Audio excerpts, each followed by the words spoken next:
2110 Training Yen Hara. Now that we no longer have to worry about the demon sealing grotto becoming our enemy, it's time to clean up the traitors, said Yen Hara as she turned to look at Yuan. He calmly nodded and said, Bring me to the traitors. I'll remove their curses. Of course. Zhou Yanfei proceeded to guide them to where the traitors were being held. Unlike Yuan, nobody in the demon sealing grotto was powerful enough to seal demon sealers at their level, so they had to restrict them using other methods, such as treasures and formations. The traitors were each confined to their own cells within a dungeon-like prison deep underground. The hallways were dimly lit, casting long shadows across the damp stone walls, while the cells themselves were shrouded in complete darkness. As for the prisoners, each one was bound in black chains that sealed their spiritual energy, rendering them as powerless as ordinary mortals. Their mouths were also forced open and restrained, ensuring they couldn't even bite their tongues to commit suicide. With no strength to resist and no means to end their lives, they were left completely at the mercy of their captors. Take as long as you need with them, said Zhou Yanfei. I will only need a moment to deal with their curses. Yuan entered one of the cells and retrieved the sacred chalice of purification before feeding it a drop of the traitor's blood. However, since the treasure was already working full-time trying to cleanse Yuan's curse, it took much longer than usual to deal with the traitor's curse. Sorry, but this will actually take longer than I anticipated, he said shortly after realizing this. I understand. Time passed swiftly, and after several days, Yuan finally managed to cleanse the curses that prevented the traitors from speaking. All right, you can resume his interrogation. I'll continue to work on the others, said Yuan as he made his way to the next cell. Thus, Yuan continued to cleanse the seals on the traitors while the demon sealing grotto resumed their interrogation. Thank you for your assistance. We should be done with our investigation in a few weeks, said Zhou Yanfei. Yuan then said, I don't really care about the results, so you can forward them to Yen Hara once you're done. Are you leaving already? Yen Hara asked. No, I still have a few months, and I'm going to use that time to help you improve your demon sealing aura, he said.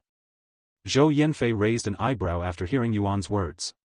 He couldn't fathom how anyone could teach the divine paragon's successor.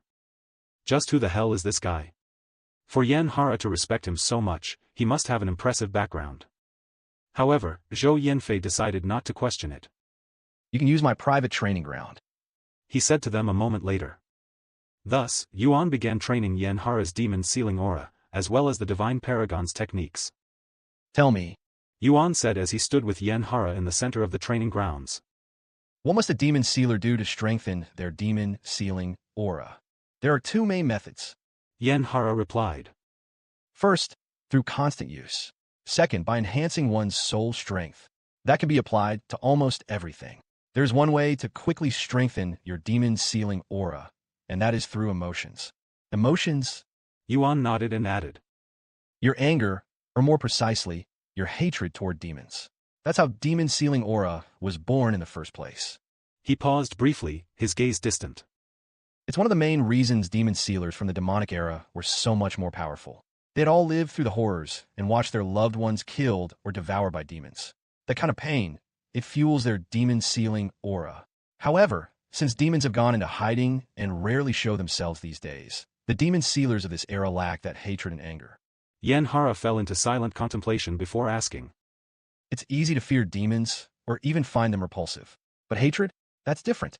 How does one go about truly feeling hatred toward them? Yuan smiled and said. It's easy. Without a word, Yuan suddenly summoned the demon-devouring sword into his hand. You just need to experience what it's like to lose someone you love to the hands of demons, he then said. That sword. Yen Hara's eyes widened in awe as she took in its presence. Isn't that the demon sealing sword? The divine paragon's strongest treasure? It's said to be so powerful that even the 3 demon sealing treasures pale in comparison. Its true name is the demon-devouring sword, said Yuan. Where did you acquire it? She then asked. In the demon sealing pagoda. What? That treasure had been under our noses this entire time? Yen Hara exclaimed after hearing this. But how are you going to let me experience losing someone I love? She then asked. Yuan smiled faintly, then raised the demon-devouring sword, and in the next moment, a demon was summoned before them. Yen Hara jumped back like a startled cat, her instincts flaring. But it wasn't the sudden appearance that terrified her, it was the demon's overwhelming presence. It radiated such terrifying pressure that her entire body went numb. What in heaven's name is that? She cried out loud. This is one of the demon emperors I fought and defeated during the demonic era. Yuan said calmly. Its name is Demon Emperor Nightmare. It possesses the ability to trap its victims in illusions so vivid that they are indistinguishable from reality. I mean, how in heaven's name did you summon that thing? Is it real? Yes, it's real. The demon-devouring sword has the ability to summon demons it has devoured. Yuan nodded. And you have complete control over it? Yes. It no longer has a soul and is akin to a puppet, so there's no chance it'll defy me, either. If you say so. Yen Hara swallowed nervously. 2111 Demon Emperor Nightmare. Then I will begin your training now, said Yuan a moment later. Give me a moment to prepare myself, Yen Hara hastily said. Then, she closed her eyes and took several deep breaths. A few moments later, she slowly opened her eyes as she declared. Okay, I am REA. Before Yen Hara could even finish her sentence, Yuan commanded Demon Emperor Nightmare to activate its unique technique. A dark crimson light flickered within the Demon Emperor Nightmare's eyes, and in the next instant, trapped Yen Hara within its illusion.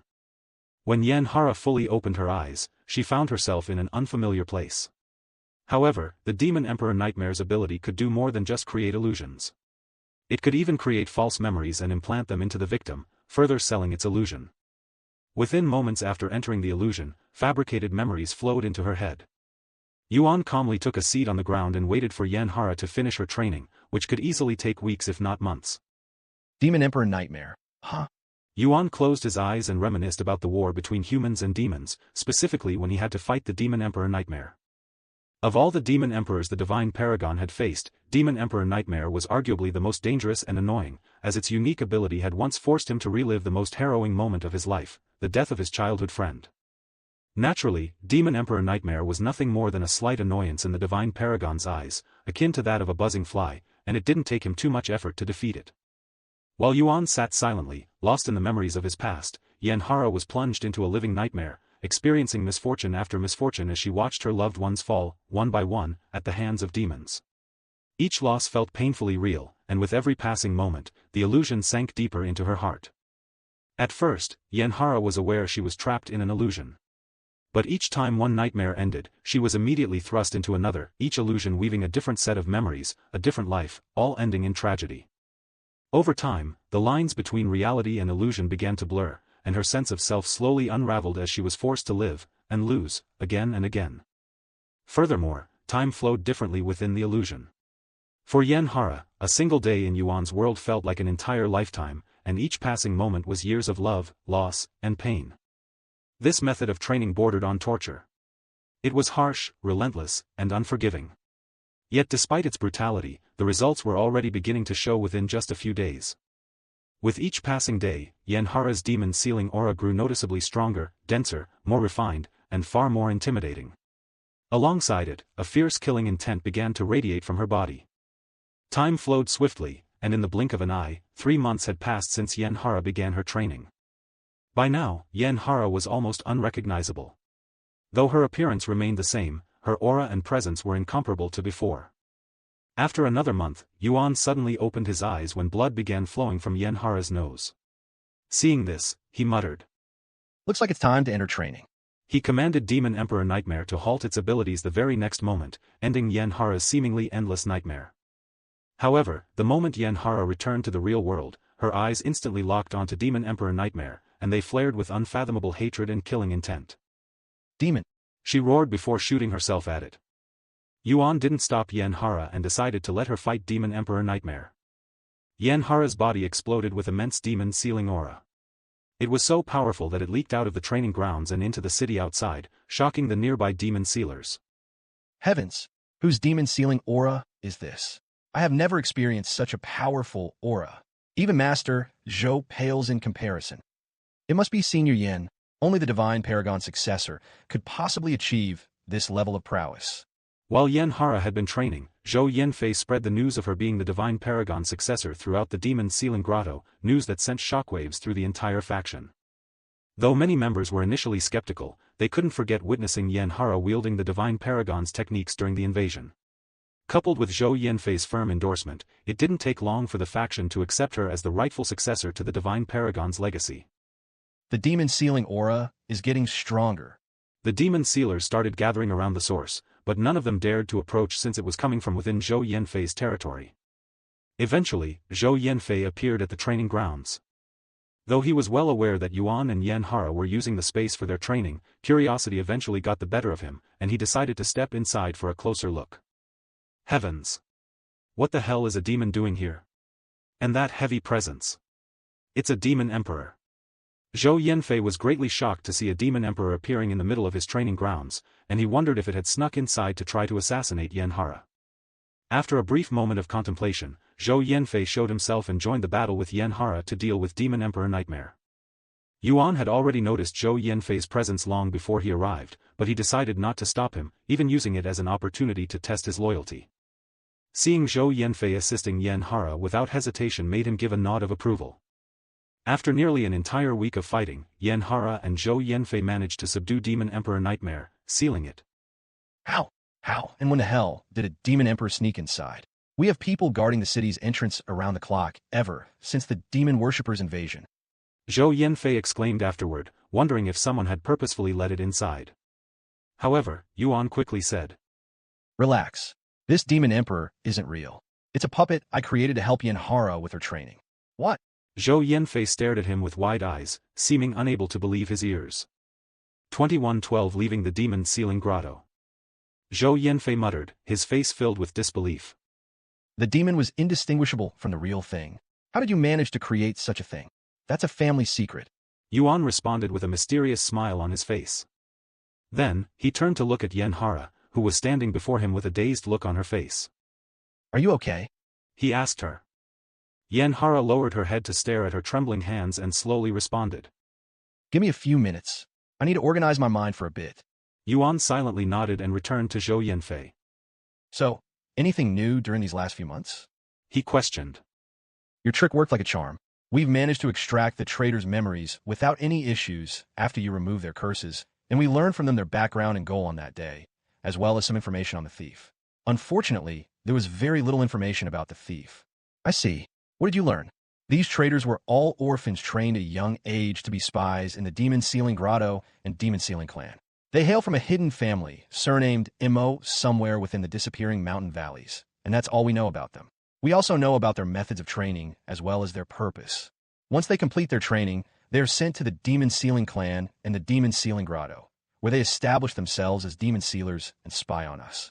Their goal during the invasion was to distract us so the thief, whom they knew as Master Mo, could break into our vault. Master Mo, huh? Yuan mumbled, pretending to ponder despite already knowing the thief's true identity. So what is the Demon Sealing Grotto going to do now? He then asked. Naturally, we're going to retrieve the Divine Paragon's treasures. Once we're prepared, we're going to give this Mo family a visit. I would investigate the Mo family first before approaching them if I were you, said Yuan. Don't worry, we won't act recklessly, especially knowing that they are working together with demons. Zhou Yanfei reassured. Zhou Yanfei left Yuan and Yanhara alone a few moments later. Nearly half an hour after Zhou Yanfei left, Yanhara finally opened her eyes and said, I apologize for the wait. That was quick. I wouldn't have blamed you even if it had taken a few months, said Yuan. Yanhara sighed and said, I have lived a total of 176 different lifetimes, with each and every single one of them ending in tragedy. My loved ones and I have died in every possible way to the demons, from being boiled to being eaten alive. These indescribable experiences, if I had known what I was getting myself into, I would have probably refused it, but alas. After a brief moment of silence, she continued. At least my mental strength has drastically improved because of it, and my hatred toward demons feels very natural, even though I am aware that it all happened in an illusion. Yuan nodded with a smile and said, Not only did your demon sealing aura improve significantly, but even your soul strength is nearly incomparable to just 3 months ago. I only spent 3 months inside the illusion. It felt like ages. Yanhara's eyes widened at this news. If you want to feel better, I've spent several years training in that manner as the Divine Paragon, experiencing thousands of tragic lifetimes. However, since my hatred toward demons was already quite high, it barely improved my hatred for them. If you don't mind me asking, what created the Divine Paragon? Yanhara asked, her eyes flickering with curiosity. Yuan closed his eyes for a moment before responding.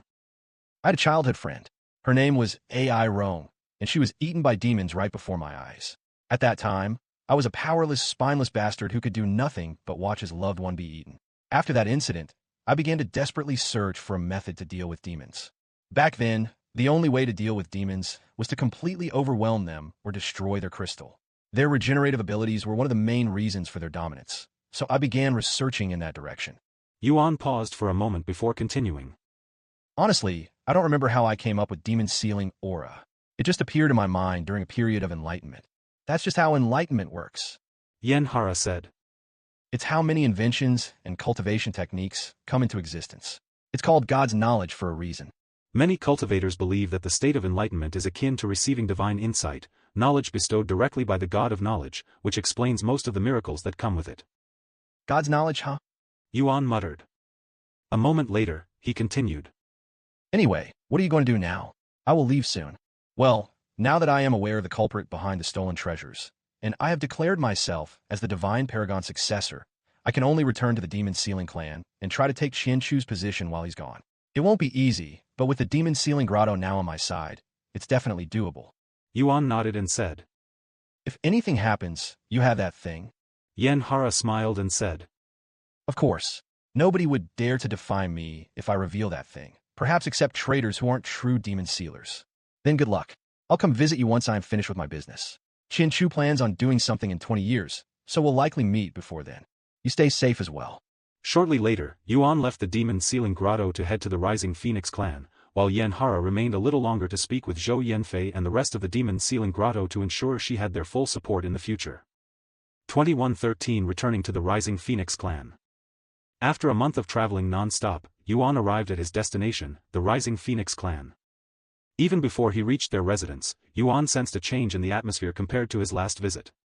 It was much stiffer and heavier, almost as if something grim had occurred recently. I wonder what happened. Feng Yuxiang muttered as she appeared beside Yuan. There's only one way to find out. As Yuan and Feng Yuxiang approached their territory, several powerful presences suddenly appeared to intercept them. Halt right there and identify yourselves. I'm Feng Yuxiang, and this is my young master. We have an appointment with your leader. Feng Yuxiang said calmly. Appointment? We haven't been informed of any such thing. The guard replied with a frown. You'll have to turn around and leave. You can ask either Feng Jinyan or the Grand Elder. They're expecting us. Feng Yuxiang continued. Look here, I don't care if you have an appointment or not. Unless you're more important than the Celestial Doctor, you will not see our leader. The guard roared. Celestial Doctor? Yuan raised an eyebrow upon hearing this, and he asked. Is the leader sick? Mind your own business. This isn't something for an outsider to know about. However, the very next moment, they sensed another presence approaching. When the guards saw who it was, they quickly lowered their heads with respect. I thought I sensed your presence, young master. This individual was none other than Feng Haoyu. Why, young master? The guards stared at him with wide eyes filled with disbelief, as none of them could fathom why their young lord would address someone in such a manner. What do you think you're doing?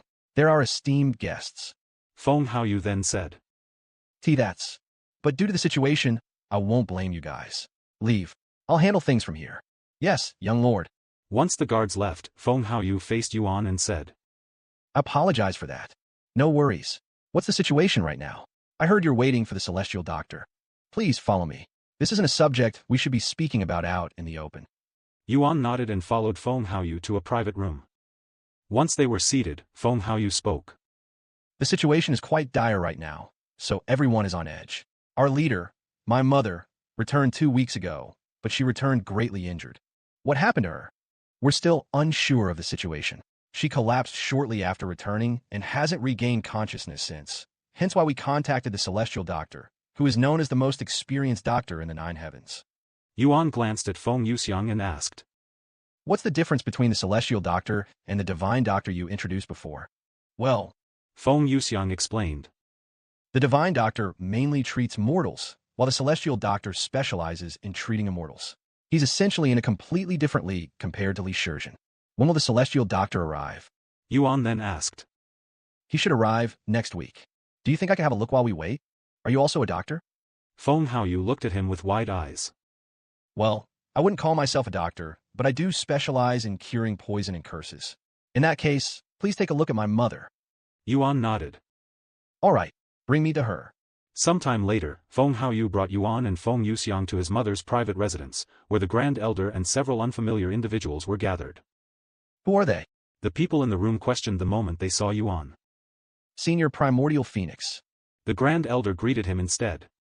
What? He's the Primordial Phoenix that you were speaking of. The others in the room were utterly shocked to learn this. Yuan ignored their gaze and approached the woman sleeping on the bed. However, his path was immediately blocked by someone. What do you think you are doing? Step aside, Elder Ikon. The young master is an expert with poison and curse, and we already know that she'd been cursed. Feng Haoyu said out loud. Can you really trust him? Although you have sworn your loyalty to him, you barely even know him. It's not too late to stop your nonsense. Another elder spoke, criticizing his decision to follow a stranger. I may not know much, if anything, about him. Feng Haoyu said calmly. But I trust my judgment of people, and my judgment tells me he's someone who can be trusted. Grand Elder, please say something. The young lord is out of his mind. The elders turned to look at their eldest and most experienced. Senior Primordial Phoenix, I ask for your understanding regarding their skepticism. As a Phoenix, I possess the ability to read one's character through their flames. After experiencing your true primordial fire firsthand, I can say with certainty that you are not someone of ill intent, but I cannot speak for the others. Senior Primordial Phoenix has no reason to harm the leader. He may be a stranger, but he possesses the Primordial Phoenix's bloodline, and just from that, we are obligated to give him a chance. Relax. I'm just going to check her condition and nothing else. Yuan reassured them a moment later. Of course, if you still refuse to trust me, we can all wait for the celestial doctor to arrive. Though it might be too late by then. W, what the hell do you mean it might be too late? Do you really think you can scare us with such nonsense? The elders exclaimed, their faces full of anger. Yuan shook his head and explained. I've only been in this room for a few moments, and I can already sense her bloodline weakening significantly. If we wait an entire week, she may not die, but she likely won't recover properly from whatever's afflicting her either. Hearing this, the elders turned to look at their leader and swallowed nervously. 2114 A familiar curse. There's no way the leader's bloodline is weakening. Someone get the golden phoenix needle. One of the elders shouted, his voice full of nervous skepticism. Another person there rushed out of the room the next instant, and he returned a few minutes later with a golden needle in his grasp. Then, using the golden phoenix needle, often used by phoenixes to check the strength of their bloodline, carefully tested the leader's bloodline through a drop of her blood. Shortly after testing the leader's bloodline, the golden phoenix needle emitted a faint crimson glow before a number appeared on the top of the needle's handle. 85.2%. Her bloodline quality has dropped by 4%. The elder holding the needle exclaimed in a voice laced with terror. 4%. The others cried out in shock, as if they had just seen a ghost. Even the Grand Elder and Feng Haoyu were visibly shaken. Though 4% might not sound like much, in truth, it was a devastating loss, one that could take generations to recover, even by a single percent. In the world of phoenixes, only those with a bloodline quality of at least 80% were deemed royalty. The leader of the Rising Phoenix clan possessed a peak bloodline quality nearing 90%, placing her among the purest and most exalted bloodlines in all the 9 heavens.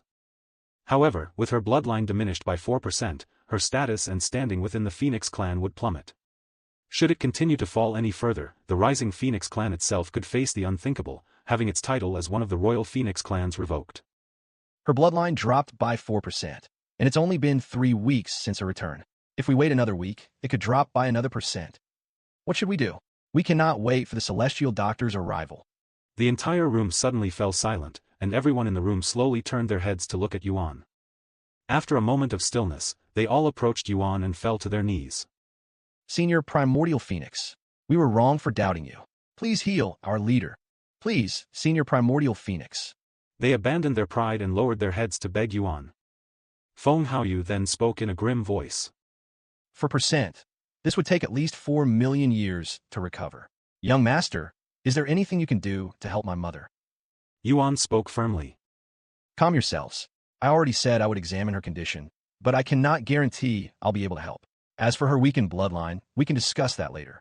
Hearing this, the elders quickly stepped aside, clearing a path to the bed where their leader lay in deep slumber. Yuan stepped up to the bedside, his gaze falling upon the beautiful woman resting there. At first glance, she appeared to be sleeping peacefully, but every so often, her brows would knit together, as if she were trapped in the grip of a troubling nightmare.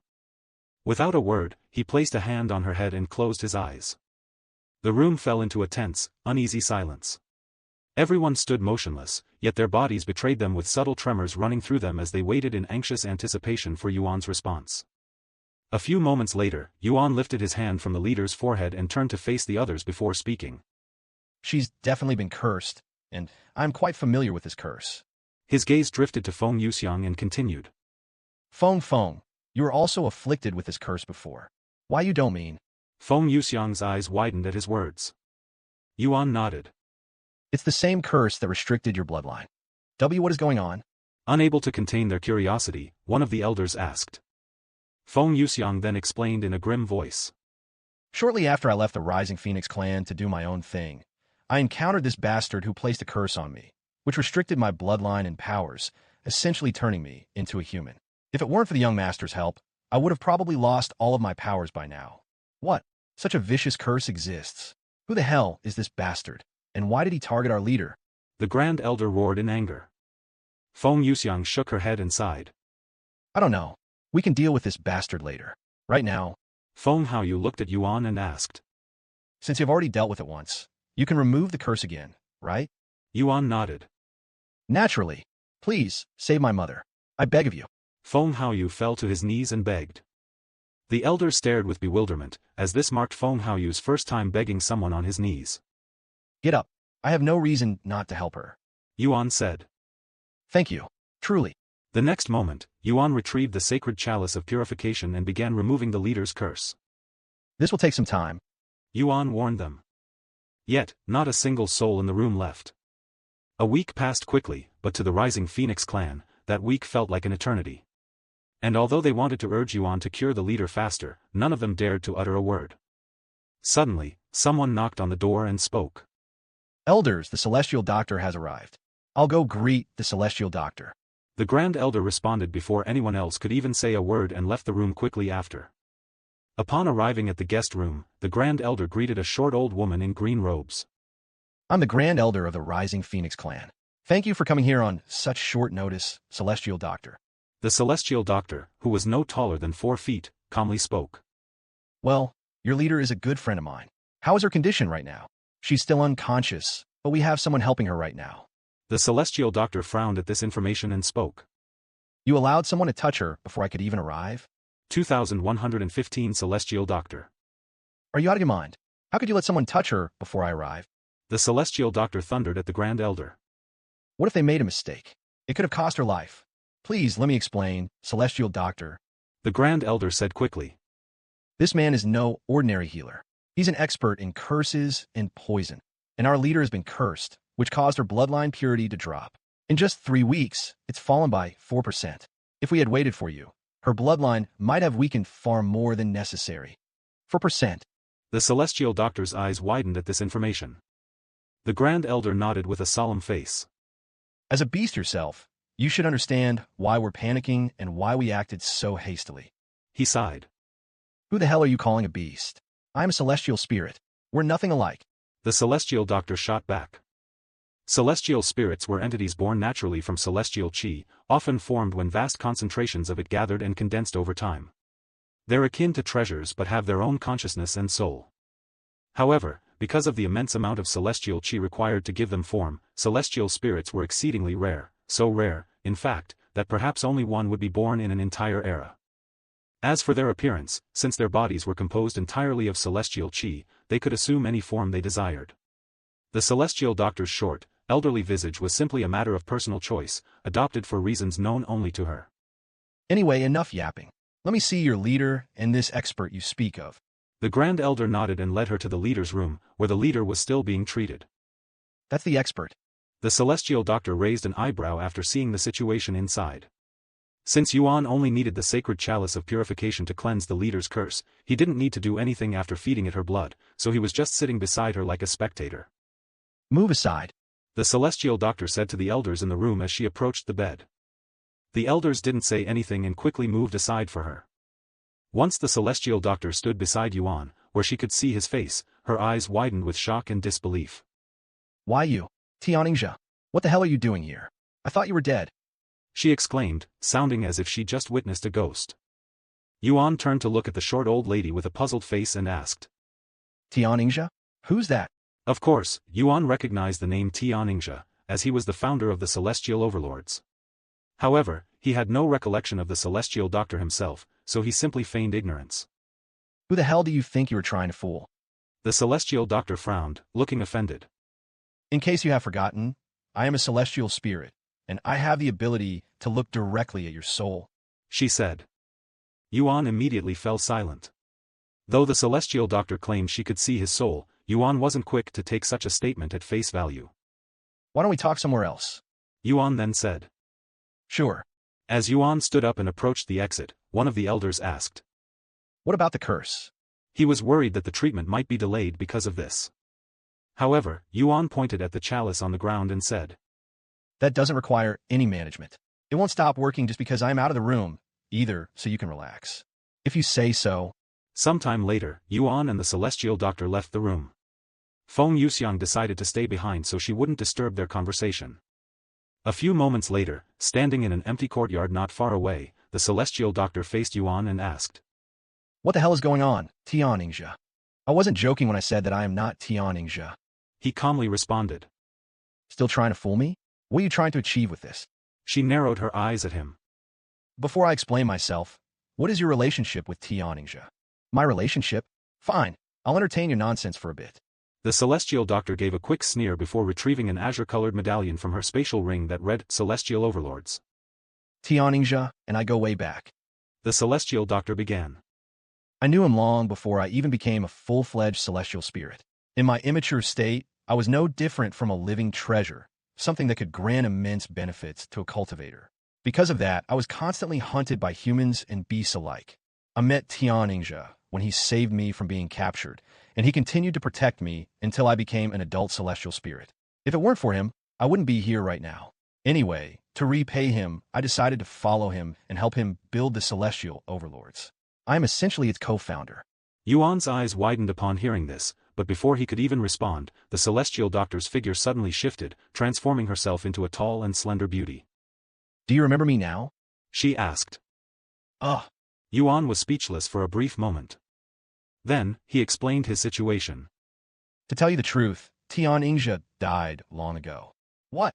The Celestial Doctor exclaimed, not daring to believe her ears. Let me finish. Anyway, he died and reincarnated. Are you saying that you are? He nodded. Yes, I am Tian Ningxia's reincarnation. Although I don't have all of his memories right now, I'll eventually regain them. Unbelievable. But that explains the state of your soul. The Celestial Doctor sighed, even rubbing her eyes in a somewhat stressed manner. After a moment of silence, she asked. So, about the Celestial Overlords, have you heard about their situation? If you're talking about their internal struggle, yes, I am well aware of it. At least the surface stuff. He said. 2116 Celestial Doctor, 2. Internal struggle, that's putting it lightly. The Celestial Doctor said, shaking her head. The Celestial Overlords quickly went to shit after you disappeared. It had gotten so bad that I decided to leave. Now that you've returned, are you going to take control again? Otherwise, I don't see myself ever returning. We'll see how things go. The Celestial Overlords is a thing of the past, so I don't really have much attachment to it, especially since I don't have most of Tian Ningxia's memories. However, that might change when I recover his memories. Is that so? I guess I'll remain as a wandering doctor for a little longer then. The Celestial Doctor retrieved a jade slip before casually tossing it into the air toward Yuan, who quickly caught it. You can use that to communicate with me directly. If you ever need my help, don't hesitate to call. She said. I don't want to brag, but as the Celestial Doctor, I'm one of the most influential individuals in the Nine Heavens. There's hardly a sickness or injury I cannot heal, and I have treated countless people throughout the years.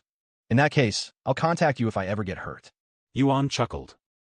The Celestial Doctor nodded before falling into a brief moment of silence. By the way, have you met that mischievous little girl yet? She suddenly asked. Mischievous little girl? Who are you talking about? Yuan asked with his eyebrows raised. You know, that little girl who used to follow you everywhere. She's one of the 4 Celestial Overlords in your faction. Oh, you mean Su Jiechi? Yeah, I have met her. In fact, she is convinced that I am Tian Ningxia's reincarnation. Not that I have told her the whole truth yet.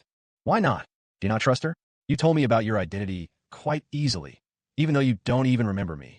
She said with a somewhat puzzled face. No, that's not it. I met her long before I even began recalling any memories, so I'm just waiting for the right time to tell her. She's also quite busy right now with the celestial overlords, and I do not want to distract her. Regardless, she already knows that I am Tian Ingja's reincarnation. But she doesn't know you've retained Tian Ingja's memories. The celestial doctor said. Still, that's not surprising, considering it's almost unheard of for a reincarnator to keep the memories of their past life. Such a thing would be beyond defying the heavens. Anyway, as much as I'd like to keep talking about the past and catching up, I still have a job to do, and my friend's life is at risk. Can you tell me about the leader's condition? Yuan nodded and said. Let's catch up another time. The leader was cursed with a vicious curse that sealed her bloodline. However, that's already being taken care of. Since I'm not a real doctor, I don't know if there's anything else wrong with her. I understand. Then I will have to examine her. Let's return. Some time later, Yuan and the celestial doctor returned to the room. I'm going to examine the leader now, declared the celestial doctor. Yuan quickly reassured the elders. Don't worry, it won't affect the curse cleansing process. The celestial doctor went to examine the leader shortly later. She has some minor internal injuries. However, it's nothing serious, and they will heal by themselves, she said a moment later. Do you know where she went before returning? She then asked the elders.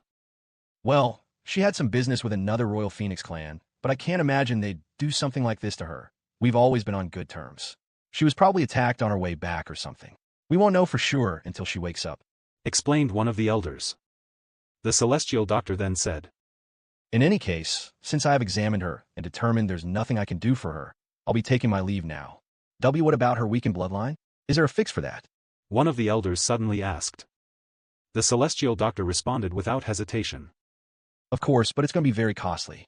I can already think of a few treasures that could restore her bloodline, but each one is incredibly rare and utterly priceless. That's... Naturally, the elders knew of such treasures even without needing the celestial doctor to name them, but they were far beyond the reach of even the rising Phoenix clan.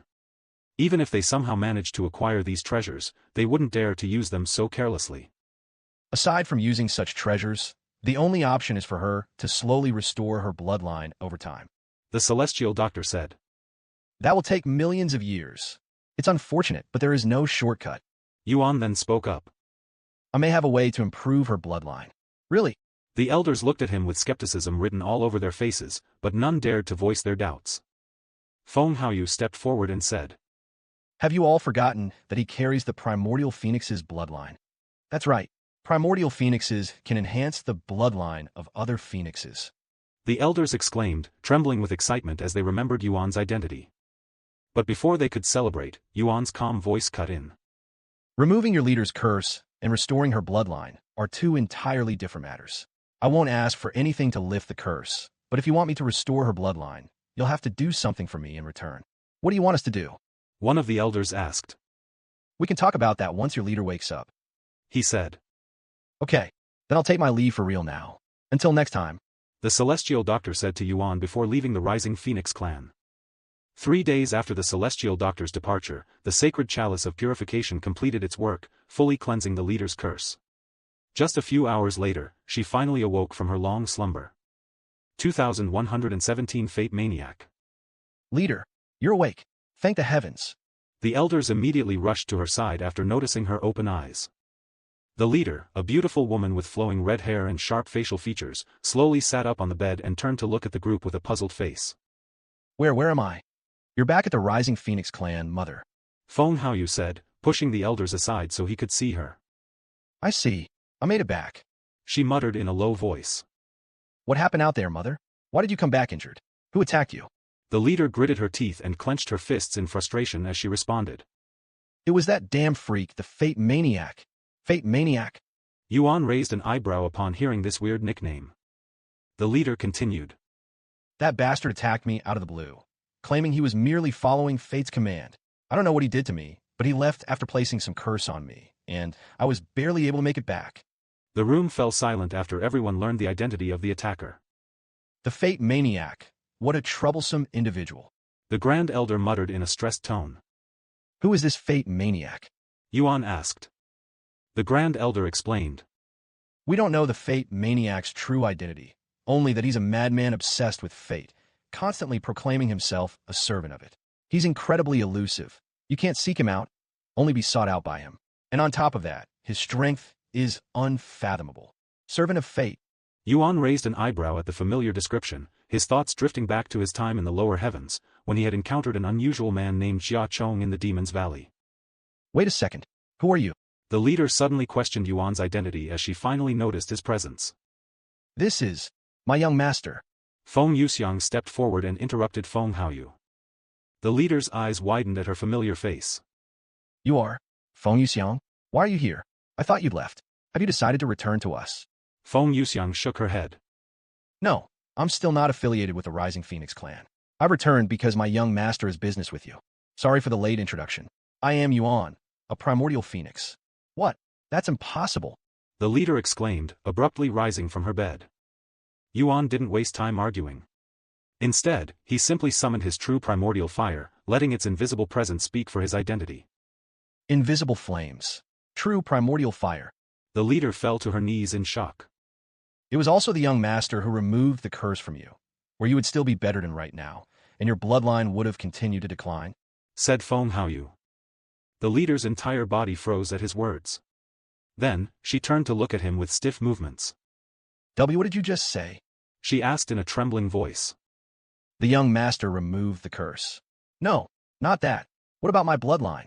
She shouted in a panicked voice. The room instantly fell silent, and the atmosphere became heavy. Someone speak to me, damn it. The leader snapped, stomping her foot with such force that the entire chamber trembled.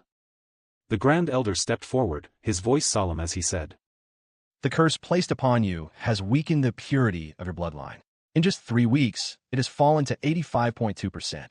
Upon hearing that her bloodline purity had dropped by a full 4%, the leader's expression froze. Before she could even speak, her body gave way, and she collapsed once more, overcome by shock and despair. Leader! Mother! Those nearby hurried forward to catch her, gently laying her back onto the bed. Even as a God Ascension cultivator, with a mind and soul tempered to extraordinary resilience, the blow to her bloodline was too heavy a burden for her to endure. A few minutes later, the leader's eyes fluttered open, and she slowly sat up. Turning to the others with a strange smile, she said, I just had the most unbelievable nightmare. In it, my bloodline purity dropped by 4%. Please, tell me it was just a dream. The elders' faces turned pale once more, and not one of them could find the words to comfort her. Sorry, but it wasn't a dream, Yuan said calmly. The curse truly did weaken your bloodline. But look on the bright side. It could have been far worse. For instance, Feng Yuxiang, endured this same curse for thousands of years before she met me.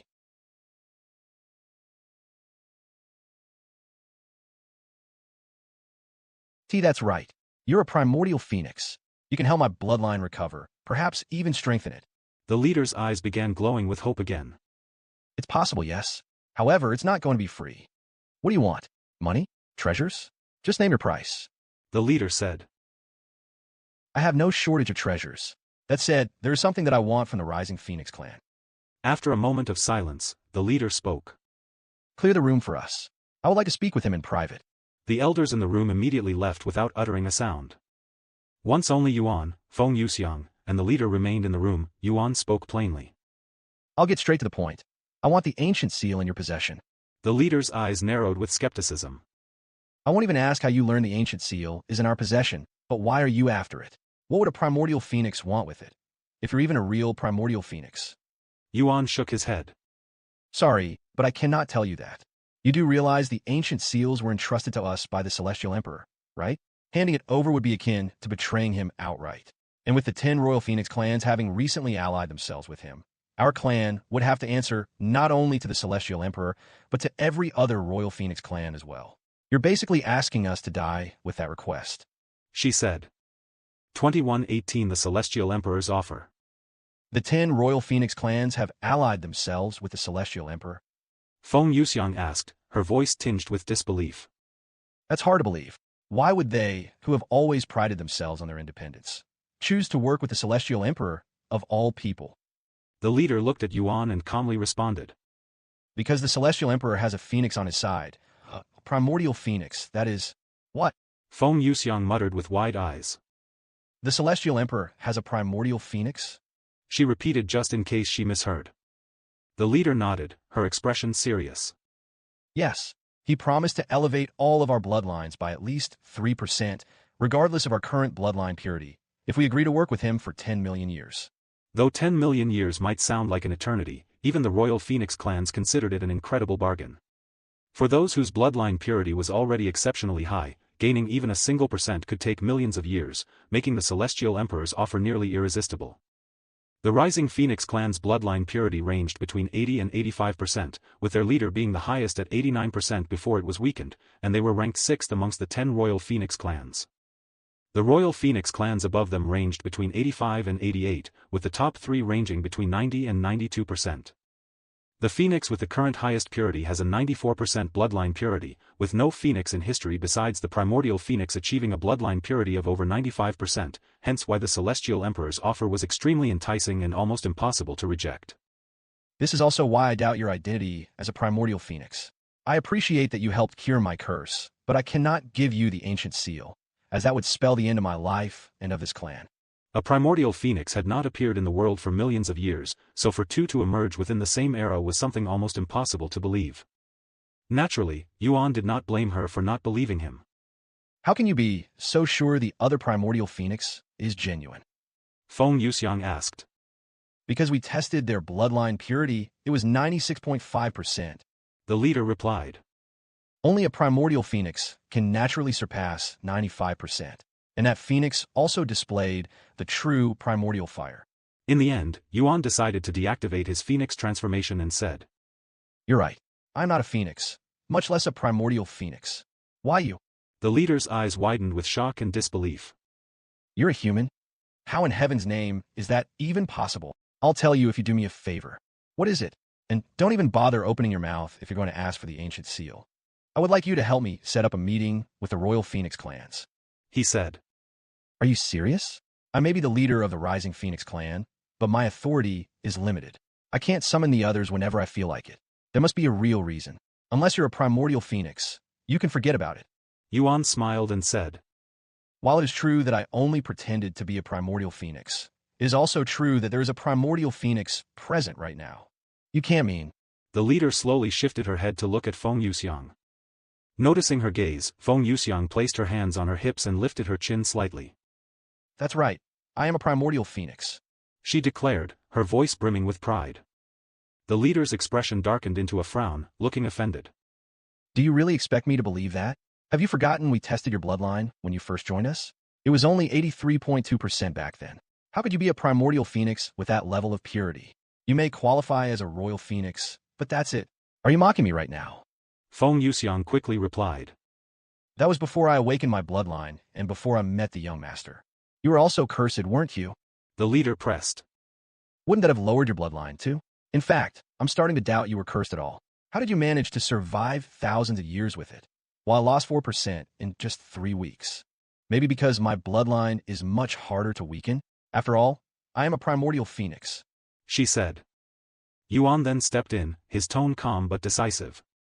Rather than wasting time with words, why don't we settle this with the golden Phoenix needle? He turned around and walked outside, where the elders were waiting.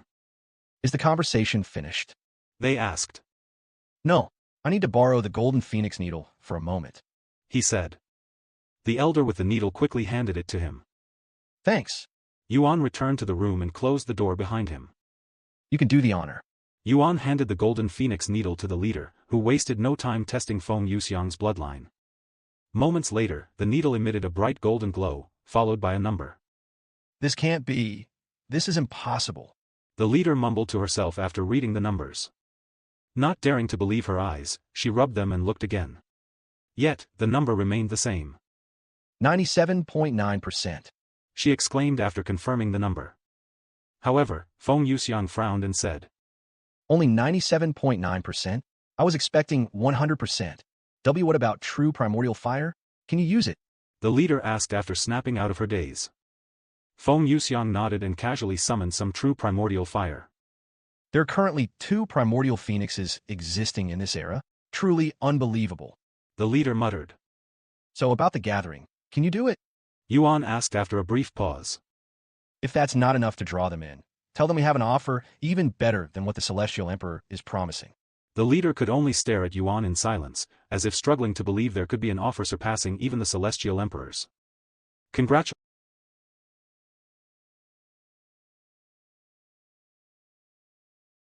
2119 The Royal Phoenix Clan's response. After a moment of silence, the leader slowly nodded her head and said, I'll bring it up with the other leaders. It'll probably take a few days to receive an answer. We can wait. The leader retrieved a communication jade slip from her spatial ring and began sending messages, notifying each and every leader of the 10 Royal Phoenix clans about the situation.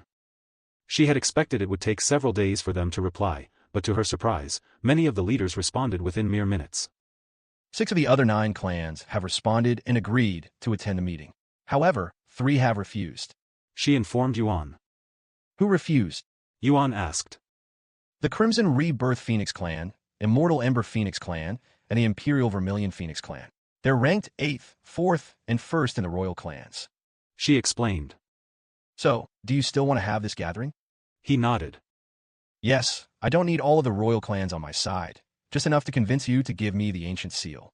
The leader's mouth dropped. You're seriously doing all of this just for the ancient seal? Why do you even want it?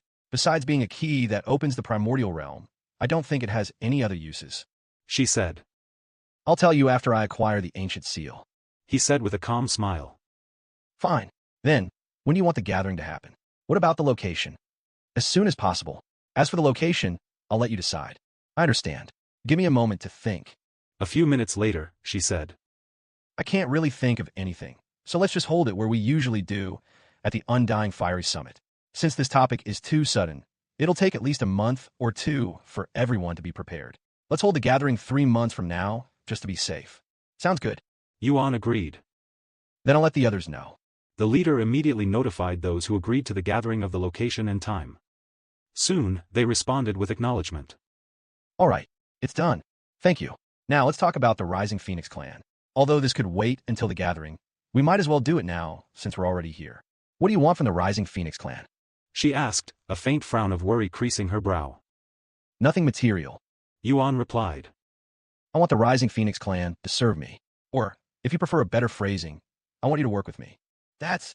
Yuan quickly interrupted the leader as she opened her mouth. Listen to my offer before you give me an answer. The leader slowly closed her mouth and silently nodded. Not only will we improve the Rising Phoenix Clan's bloodline purity, but we'll also help your bloodline evolve into a superior one, if it's possible. What did you just say?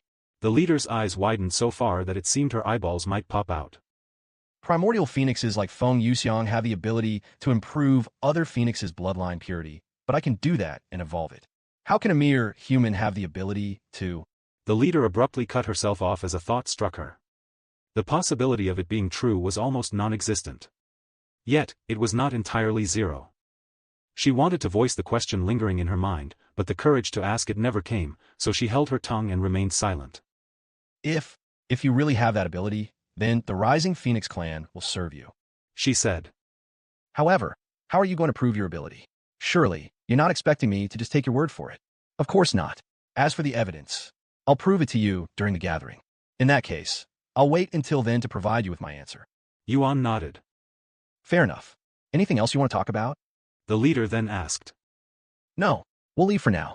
See you again in 3 months at the Undying Fiery Summit. Okay. Yuan and Feng Yuxiang left the room shortly after. Where are you going, young master? Feng Haoyu asked them. I'm going to leave for 3 months. Leave? What? Your mother will tell you everything. Understand? Though he still had many questions, Feng Haoyu decided to wait until later. Once Yuan and Feng Yuxiang departed from the Rising Phoenix Clan's territory, Feng Haoyu and the elders immediately approached the leader for answers. She did not withhold anything, openly recounting the entire situation to them, including the revelation that Yuan was not the true primordial phoenix, but that title belonged to Feng Yuxiang. What? Feng Yuxiang was the primordial phoenix? The Grand Elder exclaimed. That's impossible. How did that man use true primordial fire then? It was probably some trick. I bet he was only acting like he could use it when, in reality, it was Feng Yuxiang who was using it. Remarked one of the elders. Although we were tricked, it doesn't change the fact that they have a primordial phoenix, and Feng Yuxiang's bloodline purity is even above that of the one with the Celestial Emperor. They already fooled us once. What's to say they aren't still deceiving us? What if Feng Yuxiang isn't truly a primordial phoenix either? Another elder asked, his voice thick with skepticism. That's very unlikely, said the leader, backing Feng Yuxiang. Not only is it impossible to trick the Golden Phoenix Needle, but it's impossible to fake her true primordial fire, too. Suddenly, someone spoke up. Young lord, what are your thoughts on this matter? You swore loyalty to that man, yet he turned out to be a fraud. He's not even a phoenix, let alone a primordial phoenix. Everyone turned their attention to Feng Haoyu, who was deep in thought. What? You swore loyalty to him? The leader asked, her frown deepening as she heard this for the first time. 2120 Abyssal Underground. Under the weight of many gazes, Feng Haoyu let out a heavy sigh before speaking. Honestly, I don't know what to say or even feel. Betrayed? Not necessarily. I swore my loyalty to him not because of his bloodline, but because of his ability and something else. So even if he isn't truly a primordial phoenix, as long as his abilities are real, I have no reason to complain. And there's just something about him, something that makes me attracted to him. I can't explain it. He then turned to his mother and continued. I'm sorry, mother, for making such a decision without consulting you. I acted on my instincts. Since it's your decision, I will respect it. She replied. However, now that you know he might be a fraud, what will you do? Unless you've performed a ritual, you can still withdraw your allegiance, as a verbal declaration isn't technically binding. Just like you, I'll wait until the gathering before making my decision. There must be a good reason why Feng Yuxiang, a true primordial phoenix, would follow someone like him, he said. Hearing this last remark, the elders couldn't help but agree. It was indeed strange. They could understand why someone might follow the Celestial Emperor, the most influential figure in the Nine Heavens, but Yuan? No one present even knew his true identity. In their eyes, he was just a human who could somehow transform into a phoenix. While everyone in the room pondered deeply yet failed to find a convincing reason, the leader's mind settled on one possibility.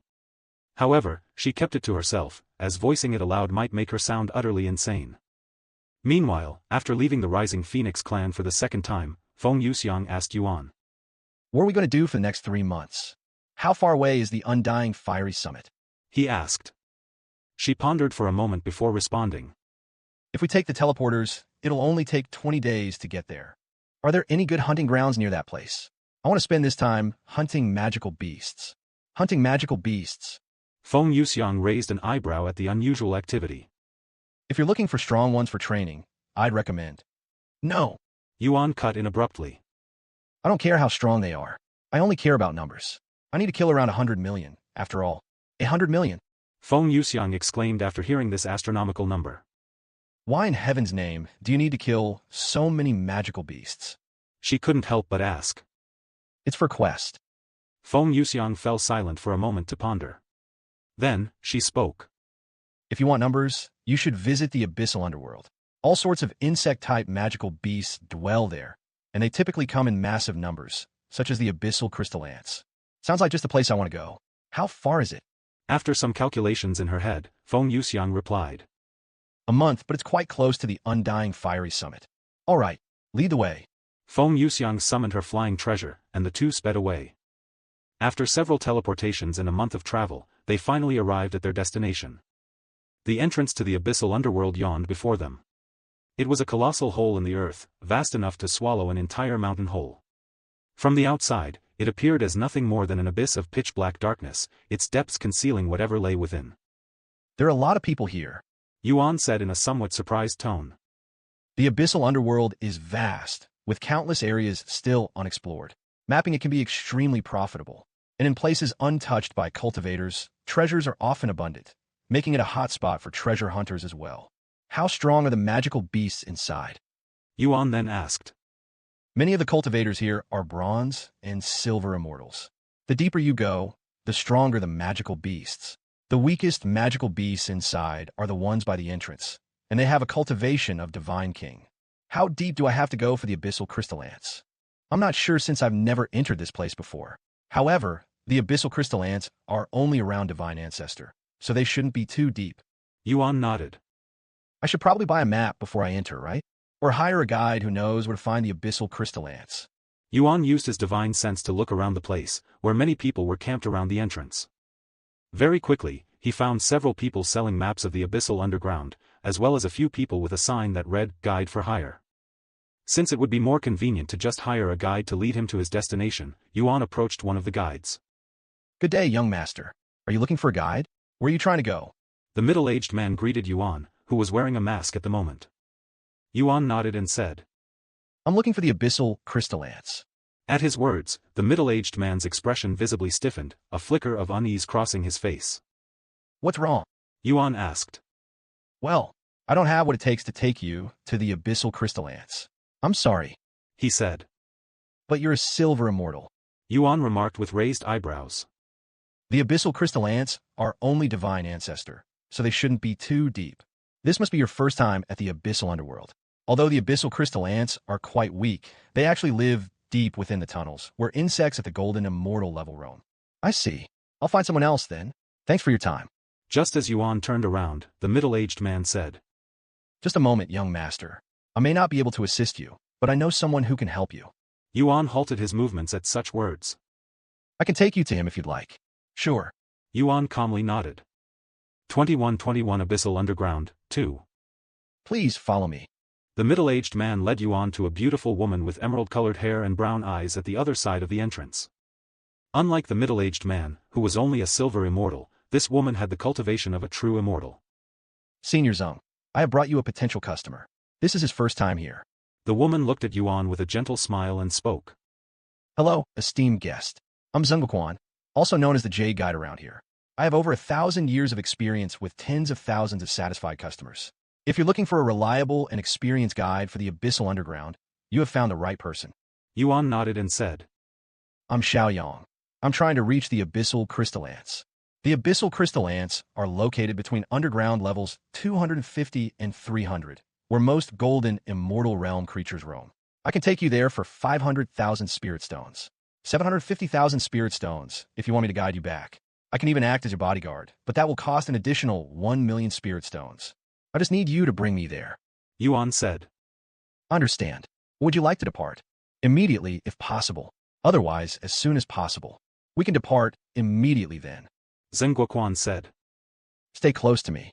Yuan nodded and followed Zheng Guoquan into the entrance to the Abyssal Underground. From the outside, the Abyssal Underworld appeared to be an endless void of pitch black, but once Yuan crossed a certain threshold, a dim light seeped through the darkness. It wasn't nearly as bright as the surface, more akin to the faint glow of a nightlight in a dark room. Still, for a cultivator like Yuan, the low light made little difference. He could see through the darkness with ease. How deep does the Abyssal Underworld go? Yuan asked as they ventured further into the tunnels. No one can say for certain since nobody has ever reached the end. The furthest anyone has descended is to underground level 1290, where peak God Ascension beings roam. Zheng Guoquan replied. Peak of God Ascension? There are beings that strong within the Abyssal Underworld. Yuan was surprised to hear this. This world is filled with unfathomable beings, after all. Zheng Guoquan calmly remarked. The tunnels of the Abyssal Underworld stretched wide and spacious, their ceilings soaring nearly 95 meters high, allowing for effortless movement through their vast expanse. As Yuan and Zheng Guoquan made their way through the tunnels, they came across a myriad of insects and subterranean creatures, each native only in the Abyssal Underworld. 2 days later. We're at underground level 100 right now. We should arrive at our destination in a few more days. Okay. Yuan gave a generic answer. I see. Where are you from? I used to be a disciple at the Verdant Rivers Pavilion before coming here to work as a guide. Zheng Guoquan continued to make small talk as they traveled. I grew up as an orphan, so I don't have any background. Wow, you managed to reach that level as an orphan? You must be very talented. I wouldn't say that. However, I did get lucky with a few fortunate encounters. Well, some say that luck is even more important than talent. They passed the time with light conversation, and after 2 days of unhurried travel, they reached the 200th floor. Thanks to their overwhelming cultivation, none of the creatures dared to approach, allowing their journey to remain calm and untroubled. However, once they reached the 200th floor, where even the weakest beings were at the silver immortal realm, the monsters finally began to launch attacks against them. Just ignore them. Zheng Guoquan instructed. If you have a technique to mask your presence, use it. With that, she activated a technique that suppressed her aura just enough to slip past unnoticed. Yuan followed suit, though he deliberately left a trace of his presence unconcealed. Several days passed in silence, Zheng Guoquan uttering not a single word, her attention seemingly fixed solely on guiding Yuan to his destination. How much further until we arrive? Yuan eventually asked. We're only a few hours away. She calmly responded. Yuan didn't say anything else and continued to follow her. 2 hours later, Zheng Guoquan came to a halt and said. We have arrived at our destination. Yuan used his divine sense to sweep the place, but he couldn't find any abyssal crystal ants. Are you sure we're in the right place? He asked. Yes, I am sure. Yuan closed his eyes and sighed. While he didn't find any abyssal crystal ants, he did find something else, several powerful presences. So much for being a reputable guide. He sighed out loud. In the next moment, the presences he had sensed revealed themselves, grinning broadly.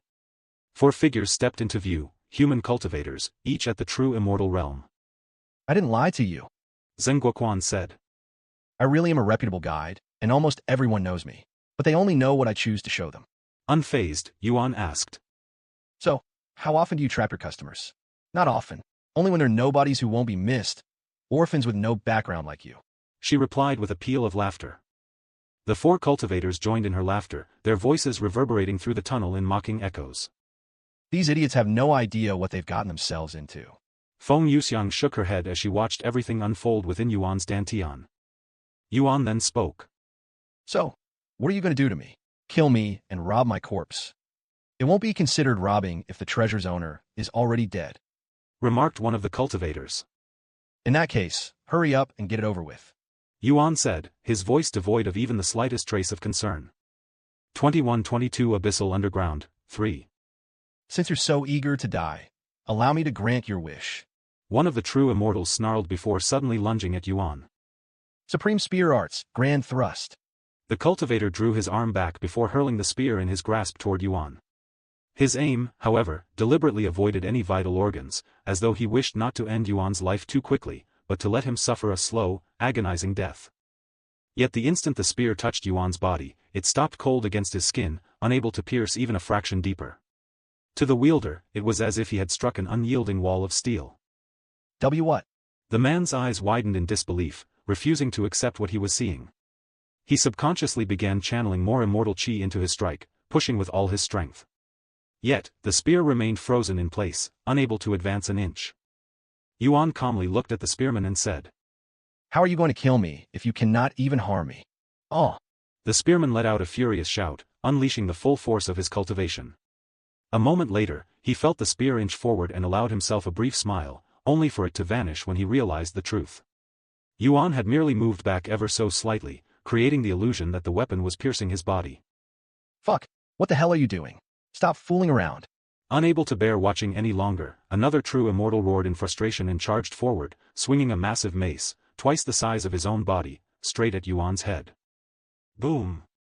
A violent shockwave tore through the area as the mace slammed down on the crown of Yuan's head, hurling him into the ground. The impact shattered the earth, leaving a massive crater in the ground. That's how you do it, 4th brother. Laughed the man wielding the mace. Damn it, that was unnecessary, 3rd brother. I could have killed him myself if you had given me a little more time. Enough yapping and go search his body. He reached the golden immortal realm as an orphan, and he's mentioned having fortuitous encounters. He's bound to be carrying something valuable. Zheng Guoquan barked. Yes, elder sister. They replied in unison. But just as they moved toward the crater where Yuan had fallen, one of the other 2 brothers suddenly shouted in alarm. Watch out! The 3rd brother barely reacted just in time, but the 4th, spear in hand, was a split second too slow. A sword flashed toward his face, the gleam of its edge being the last thing he saw before his consciousness was swallowed by darkness. Though the 4th brother never realized how he died, the others were gripped by a surge of sorrow and fury at the sight of a sword driven straight through his face. 4th brother! The other 3 brothers shouted. So loud! Yuan remarked as he emerged from the crater without even a scratch on his body. You bastard! You killed our 4th brother! The remaining 3 brothers roared, weapons leveled at Yuan as their eyes blazed and killing intent flooded the air. Okay. Yuan replied calmly. Did you really expect me to stand here and let you kill me without resistance? Did you think I wouldn't fight back? You should be thankful that I gave him a swift and painless death. Kill him. No. Tear him from limb to limb. Make him regret ever being born. Zheng Guoquan suddenly shouted. The next moment, all 3 remaining brothers rushed at Yuan. While the 3rd brother wielded a large mace, the other 2 wielded a sword and a heavy axe. Of course, no matter what kind of weapon they wielded or how many there were, none of them could get through Yuan's physique with their ancient-grade weapons. Elder sister, something is wrong. We cannot touch him with our weapons for some reason. Help us. You brainless idiots. If weapons don't work, Use your martial techniques. At her urging, the three brothers swiftly stowed their weapons, opting to unleash their martial techniques instead. The tunnel shook violently as they executed their most powerful techniques.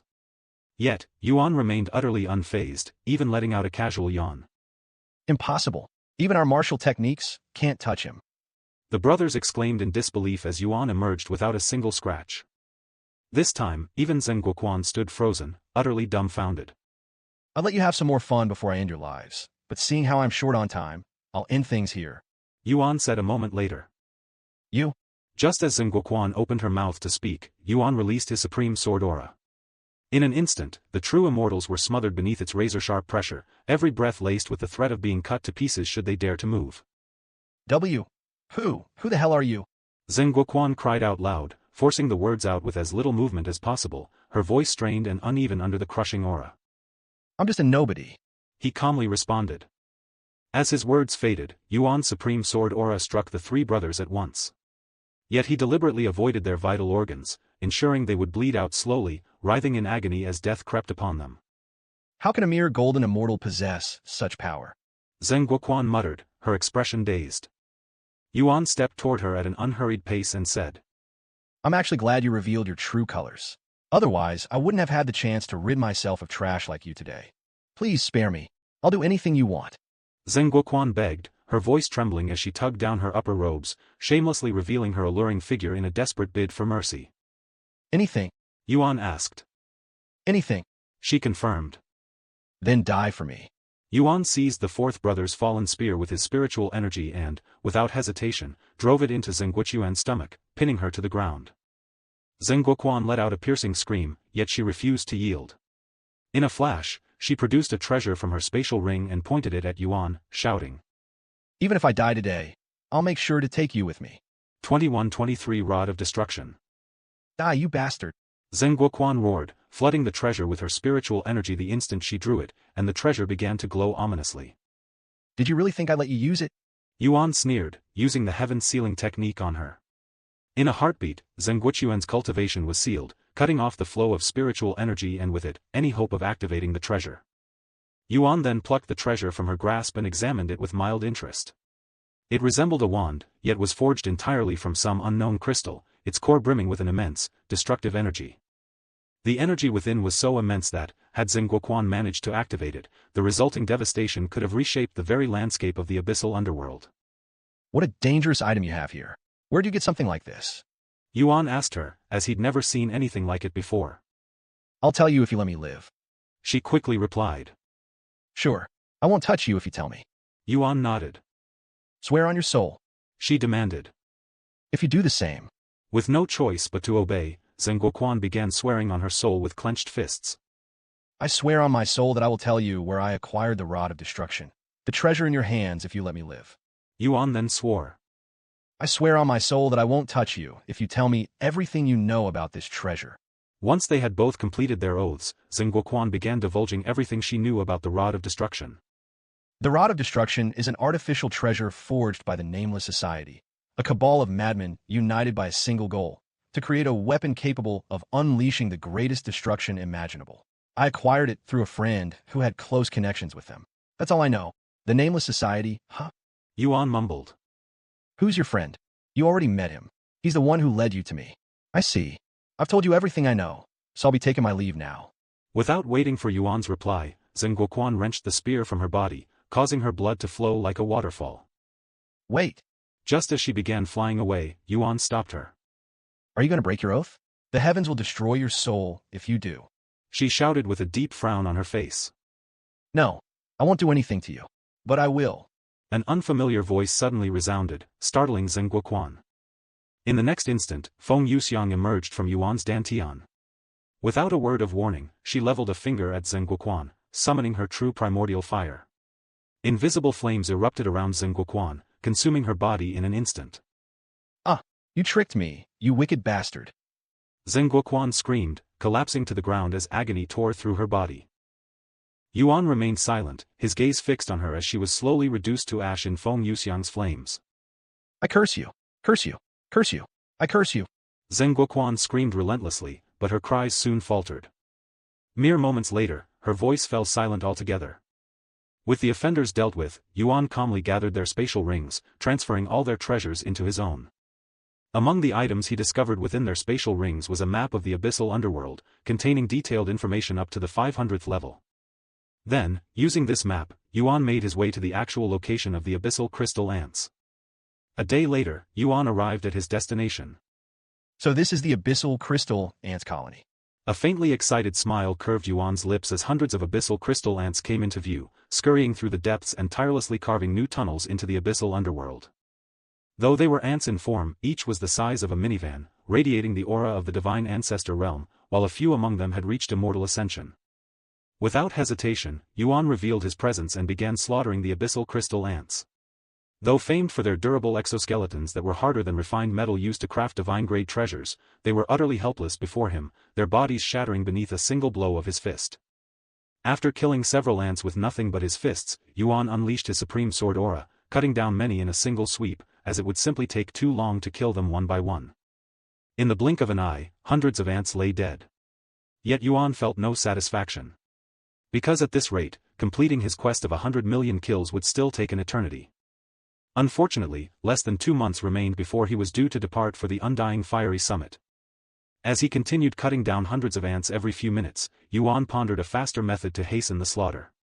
Suddenly, an idea surfaced in his mind, one that could drastically accelerate his grind, yet was both dangerously risky and downright devious. Feng, Yu Ning, Ying, hear me out. Yuan then laid out his idea to them, seeking their thoughts. Young master, that's insane, but brilliant at the same time. Feng Yuxiang said. It might not affect you, but it will definitely impact everyone else. Yu Ning added. It sounds good in theory, but it could easily go out of control, and innocent people could die as a result. Lan Yingying said in a worried tone. I'll make sure to seal off this entire area before I do it, so there won't be any innocent casualties, said Yuan. After discussing the plan in detail and refining it to ensure nothing spiraled out of control, Yuan readied himself to set it into motion. First, he moved through the surrounding area, sealing every tunnel leading out of the Abyssal crystal ants' territory with formations through Yu Ning's help, effectively trapping them in one place. However, the territory was so vast that it took Yuan nearly an entire month to complete the task. Once he was certain that there was no place for them to escape, Yuan retrieved the baneful abyss and approached the nearest ant. Congratulations, you have finished listening to the current content.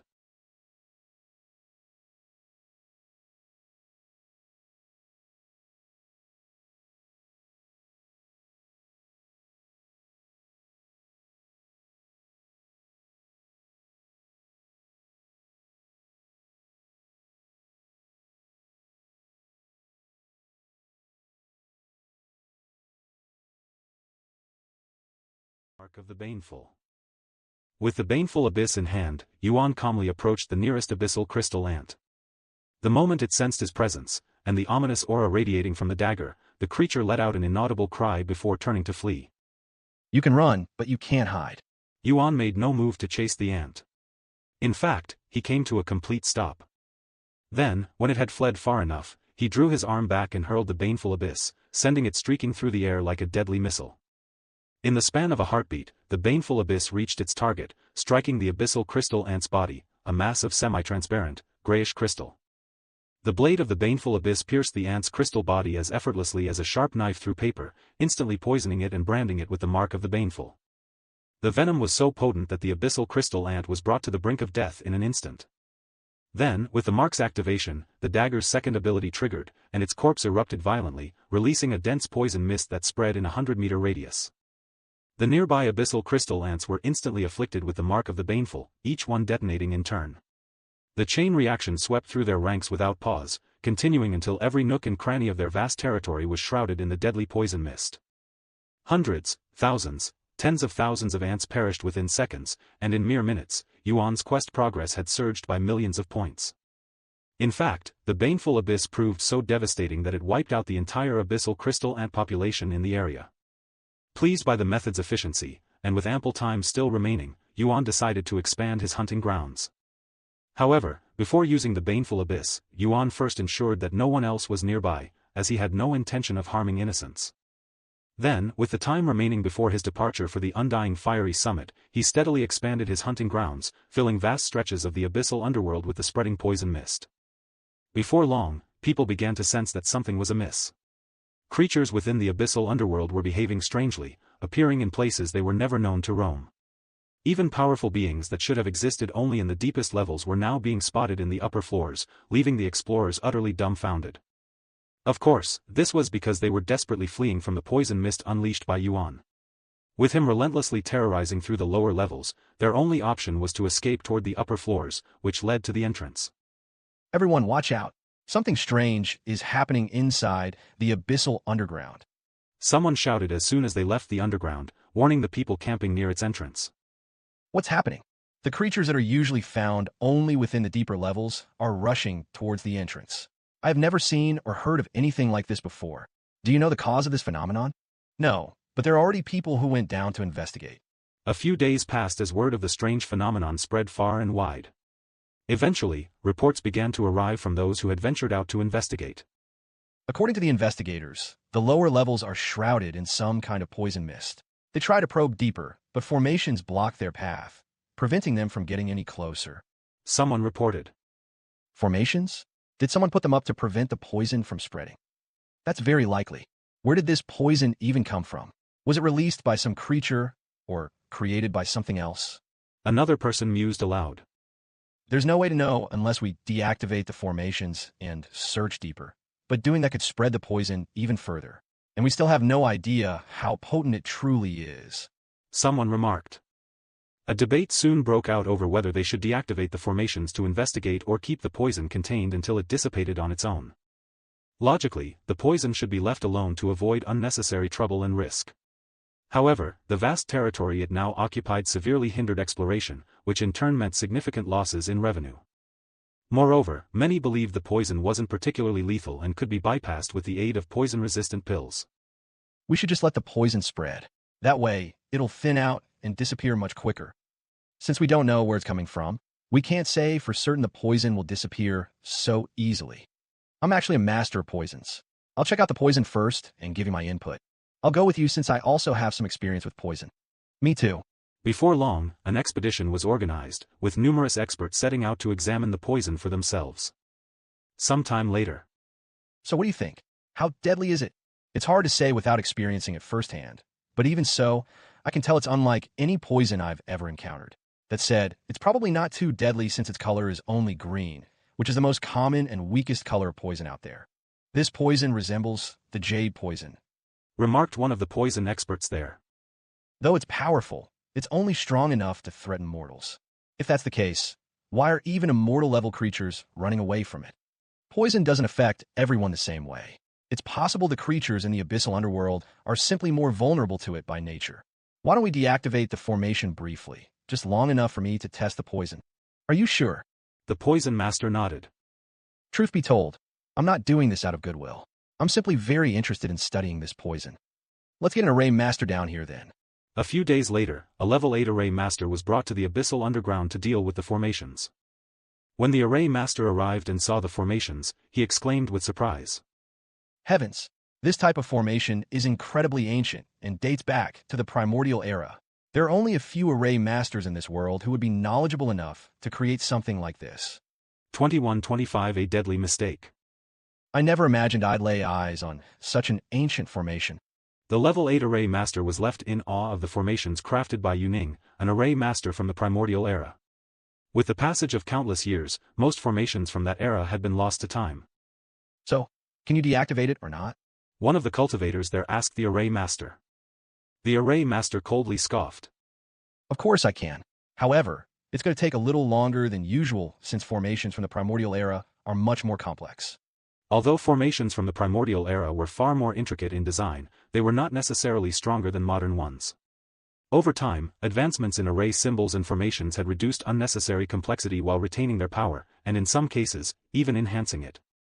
After taking another moment to admire the formation, the array master began working on deactivating it. Somewhere in the abyssal underground, Yuning instantly sensed something was wrong with her formation and warned Yuan. Young master, someone is trying to deactivate one of my formations. However, Yuan wasn't surprised to hear this. In fact, he'd anticipated someone would try to release the poison, as it was in human nature to mess with things they shouldn't. Which one? He asked Yuning. The formation on the 220th level. Hearing this, Yuan immediately began moving in that direction. Though he could get rid of the poison if these people were afflicted with it, he had to be close enough to do so. A day later, Yuan arrived just in time, as the level 8 array master was only minutes away from breaking the formation. He approached them and spoke out loud. I wouldn't do that if I were you. What? Everyone there turned to look at him with raised eyebrows. And who are you? The one who put up that formation, Said Yuan. What? You're the one who set up these ancient formations. The array master paused his work, staring at Yuan with wide eyes, but he didn't recognize him at all. After all, every array master known to possess the skill to create such formations was a renowned individual. I put up the formation for a reason, you know? Don't you see the poison mist on the other side? Or is everyone here blind? Yuan mocked them. The people there quickly frowned, and one of them responded. While I appreciate your concern for others, do you know how much traffic your formations are blocking in the Abyssal Underground? Even if there is a little poison, it can easily be negated with poison-resistant pills. A little poison? Do you know what kind of poison that is? Yuan then asked. No, but according to the experts, it's nothing too dangerous. Yuan couldn't help but chuckle at such a response and said. Nothing too dangerous? All right, if you truly think that, go ahead and release the poison. I already warned you, so don't blame me for whatever happens afterward. The frowns on their faces deepened after hearing Yuan's ominous words. Since everyone present was at least a bronze immortal, Yuan wasn't too worried the poison would kill them instantly, and he could definitely remove the poison in time. However, these cultivators will suffer immense pain for a bit. The best way to learn is through pain, after all. What should I do? The array master asked the others for their opinion. I can continue to remove the formation, or I can stop here. The cultivators there began to ponder. Eventually, one of the poison experts spoke. If you're that afraid, you can all stay back and let me prove to you that there's no need to be afraid of this level of poison. The cultivators nodded. In that case, let's do it, right? That guy probably doesn't even know anything about poisons and is just paranoid. Yuan didn't try to convince these people and silently watched them remove the formation. A few minutes later, the array master completed his preparations and began dismantling the formation. The instant it was deactivated, the sealed poison surged outward like an unrelenting wave. The array master immediately retreated, while the poison expert stepped forward, allowing the toxic mist to wash over him. The others looked on in tense silence. See? There's absolutely nothing to be worried, ABO. The poison master broke off mid-sentence, his once calm expression twisting suddenly into one of sheer terror and shock. Are you okay? The cultivators cried out. HL. The poison expert gasped, collapsing to the ground and reaching toward them in desperation as blood poured from his eyes, nose, mouth, and ears. Panic surged through the cultivators, and they turned to flee, but the poison mist spread far faster than they had anticipated, engulfing them before they could escape. Soon, they were all on the ground, writhing in agony and gasping for breath as the poison's excruciating pain tore through their bodies. What did I tell you? A bunch of idiots. Yuan shook his head. Once a few seconds had passed, and right before the poison claimed their lives, Yuan retrieved the baneful abyss and collected the poison with it. Then, with Yu Ning's help, reactivated the formation. This is my last warning to all of you. If you tamper with my formation and release the poison again, I won't be here to save you. Without another word, Yuan turned and vanished into the darkness. Even with the poison purged from their bodies, the cultivators remained unable to move, the damage it had wrought requiring time to heal. After their near-death experience, the cultivators quickly spread word to the others, warning them not to release the poison. That poison was unlike anything I have experienced before as a poison expert.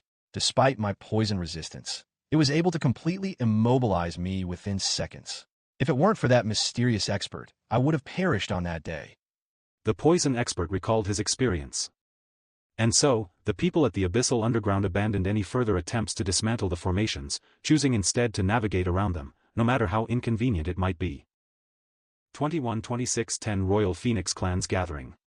After the incident with the cultivators deactivating his formation, Yuan continued to spend every moment spreading the poison mist until it was almost time for the gathering at the Undying Fiery Summit. In just over a month, Yuan had already slaughtered more than 70 million beings within the Abyssal Underworld, leaving him with fewer than 30 million to complete his quest. Of course, he still needed to break through to the true Immortal realm. Once it was almost time, Yuan retrieved all of the poison mist with the baneful abyss before leaving the Abyssal Underground. Although he could have left the poison there to passively grind kills, he didn't want to risk people deactivating his formation while he was gone, as he wouldn't be able to save them in time. Moreover, he could easily return to this place to finish his quest in the near future, and since he still had to reach true Immortal, he was in no rush to complete it. After emerging from the Abyssal underworld, Yuan lingered near the entrance for several moments, his divine scent spread wide as though searching for someone. Moments later, he flew off in a particular direction and descended before a familiar middle-aged man. Why you? Why are you here? The middle-aged man exclaimed in shock, surprised to see Yuan standing before him, almost as if he was looking at a ghost. What's wrong? You look as if you'd seen a ghost. Yuan remarked, snapping the middle-aged man out of his daze. What happened to the senior Zheng? The middle-aged man immediately asked about her. Oh, it was horrible. Yuan quickly responded, his voice filled with anguish. We made it to the 300th floor without any problem, but as we neared the Abyssal Crystallance's territory, the ground beneath us exploded, releasing a bunch of poison mist. Fortunately, I have poison resistance. However, the guide, she was not so lucky, and she perished from the poison. What? She's dead. The middle-aged man exclaimed, his face filled with disbelief. I'm sorry for your loss. Yuan sighed. That can't be. There's no way she's dead. Yuan shrugged. I don't know what else to tell you. If you don't believe me, you can go see her corpse for yourself. However, I don't know if it'll still be there by the time you get there.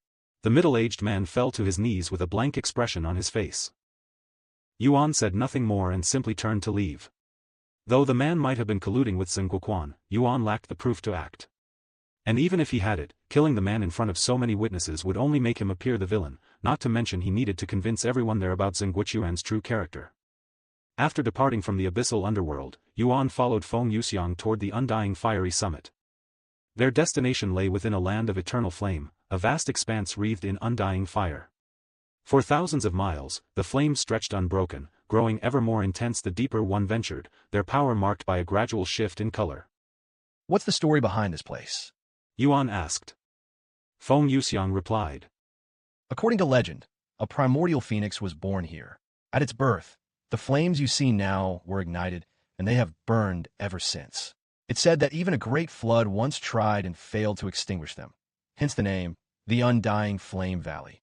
This is also a revered place where phoenixes come to cultivate, considered both popular and sacred among them. Humans, however, are strictly forbidden to enter, and any who are discovered will be executed on sight by the phoenixes who train here. So, I am in danger? Yuan chuckled. Well, you're a different story. Also, humans can enter if they received a phoenix's approval. And with me here, nobody would dare to cause you any trouble. She said. After 2 more days of travel, Yuan and Feng Yuxiang finally beheld a colossal solitary mountain in the distance, its entire form wreathed in roaring flames. When they got close enough, they could see guards surrounding the entire place, treating it like a treasure vault. Identify yourselves. The guards commanded when Yuan and Feng Yuxiang got close enough. We're the ones who called for this gathering, said Feng Yuxiang. Then you must be the primordial phoenix. Please follow me. The 10 royal phoenix clans are already present and waiting for your arrival. And so, Feng Yuxiang and Yuan followed the guard up the mountain's fiery slopes until they arrived at its summit, where a colossal colosseum-like structure stood. Within its walls lay a grand hall arranged much like a conference chamber. Within the conference chamber were 10 distinct sections, each clearly designated for one of the 10 royal phoenix clans. Both Yuan and Feng Yuxiang raised their brows at the sight before them. What's going on? I thought only 7 of the royal phoenix clans had agreed to participate. So why does it look like all 10 are here? Feng Yuxiang asked as they stepped into the chamber, noting that each section was occupied by groups clad in their own distinct attire. Noticing their arrival, the leader of the rising phoenix clan spoke up. Welcome to the royal phoenix chamber. As for your question, though 3 clans had initially declined to participate, they changed their minds at the last moment and chose to join the gathering after all. Feng Yuxiang glanced at Yuan, who wore a faint smile behind his mask. Stepping into the spacious center of the chamber, Yuan raised his voice and asked. Did you come here under the orders of the Celestial Emperor? The room fell silent, and the atmosphere instantly became stiff and heavy. That's right. Someone suddenly replied. Is there a problem with that? Yuan turned his gaze toward the phoenix who had spoken and said calmly. No, not at all. In fact, I'm glad you're all here. It will make this meeting far more interesting, and it spares me the trouble of hunting you down later. 21-27-10 Royal Phoenix Clans Gathering, 2. Shortly after the rising Phoenix Clan's leader informed the 10 Royal Phoenix Clans of the gathering, the others promptly contacted the Celestial Emperor to report the situation, since failing to do so might have been seen as acting behind his back. Naturally, the Rising Phoenix clan had done the same. That said, the Royal Phoenix clans had contacted the Celestial Emperor largely as a formality, and few of them truly regarded the matter as treacherous. When the Celestial Emperor learned of the existence of a second primordial phoenix, he was just as surprised and intrigued as the Royal Phoenix clans. Thus, he suggested that everyone take part in the gathering. Since 7 of the 10 had already agreed to participate, he was mostly speaking to the 3 who initially declined. Before we even begin, I would like to confirm something. Another phoenix suddenly spoke out loud. To not waste anyone's time, I want to see for myself the evidence that you are a primordial phoenix. Though nobody else said anything else, many of the phoenixes present could be seen nodding their heads in agreement, as they all shared the same sentiment. Sure. Feng Yuxiang agreed without hesitation. One of the phoenixes in the chamber produced a crimson needle crafted from a crystal-like material and spoke loudly. Instead of the golden phoenix needle, we'll be using the celestial phoenix needle. It was crafted from a primordial phoenix's feather and blood. Not only is it more accurate than the golden phoenix needle, but it will also produce a distinct reaction upon sensing the primordial phoenix bloodline. The other primordial phoenix also used this needle to test their bloodline, so it would only be fair to test your bloodline with it as well. Use whatever needle you want. The results won't change. Feng Yuxiang responded with full confidence. The phoenix holding the celestial phoenix needle rose to his feet and approached Feng Yuxiang, needle in hand. Moments later, he drew several drops of her blood and waited. Within seconds, the needle began to tremble before bursting into a brilliant crimson flame, the fire taking the form of a phoenix with wings outstretched. It's true. She's a genuine primordial phoenix. The man exclaimed, awe written across his face. The others in the chamber echoed his astonishment, their expressions a mix of shock and delight. No matter their personal feelings, the appearance of 2 primordial phoenixes at the same time was nothing short of a miracle, an event worthy of celebration. That's not all.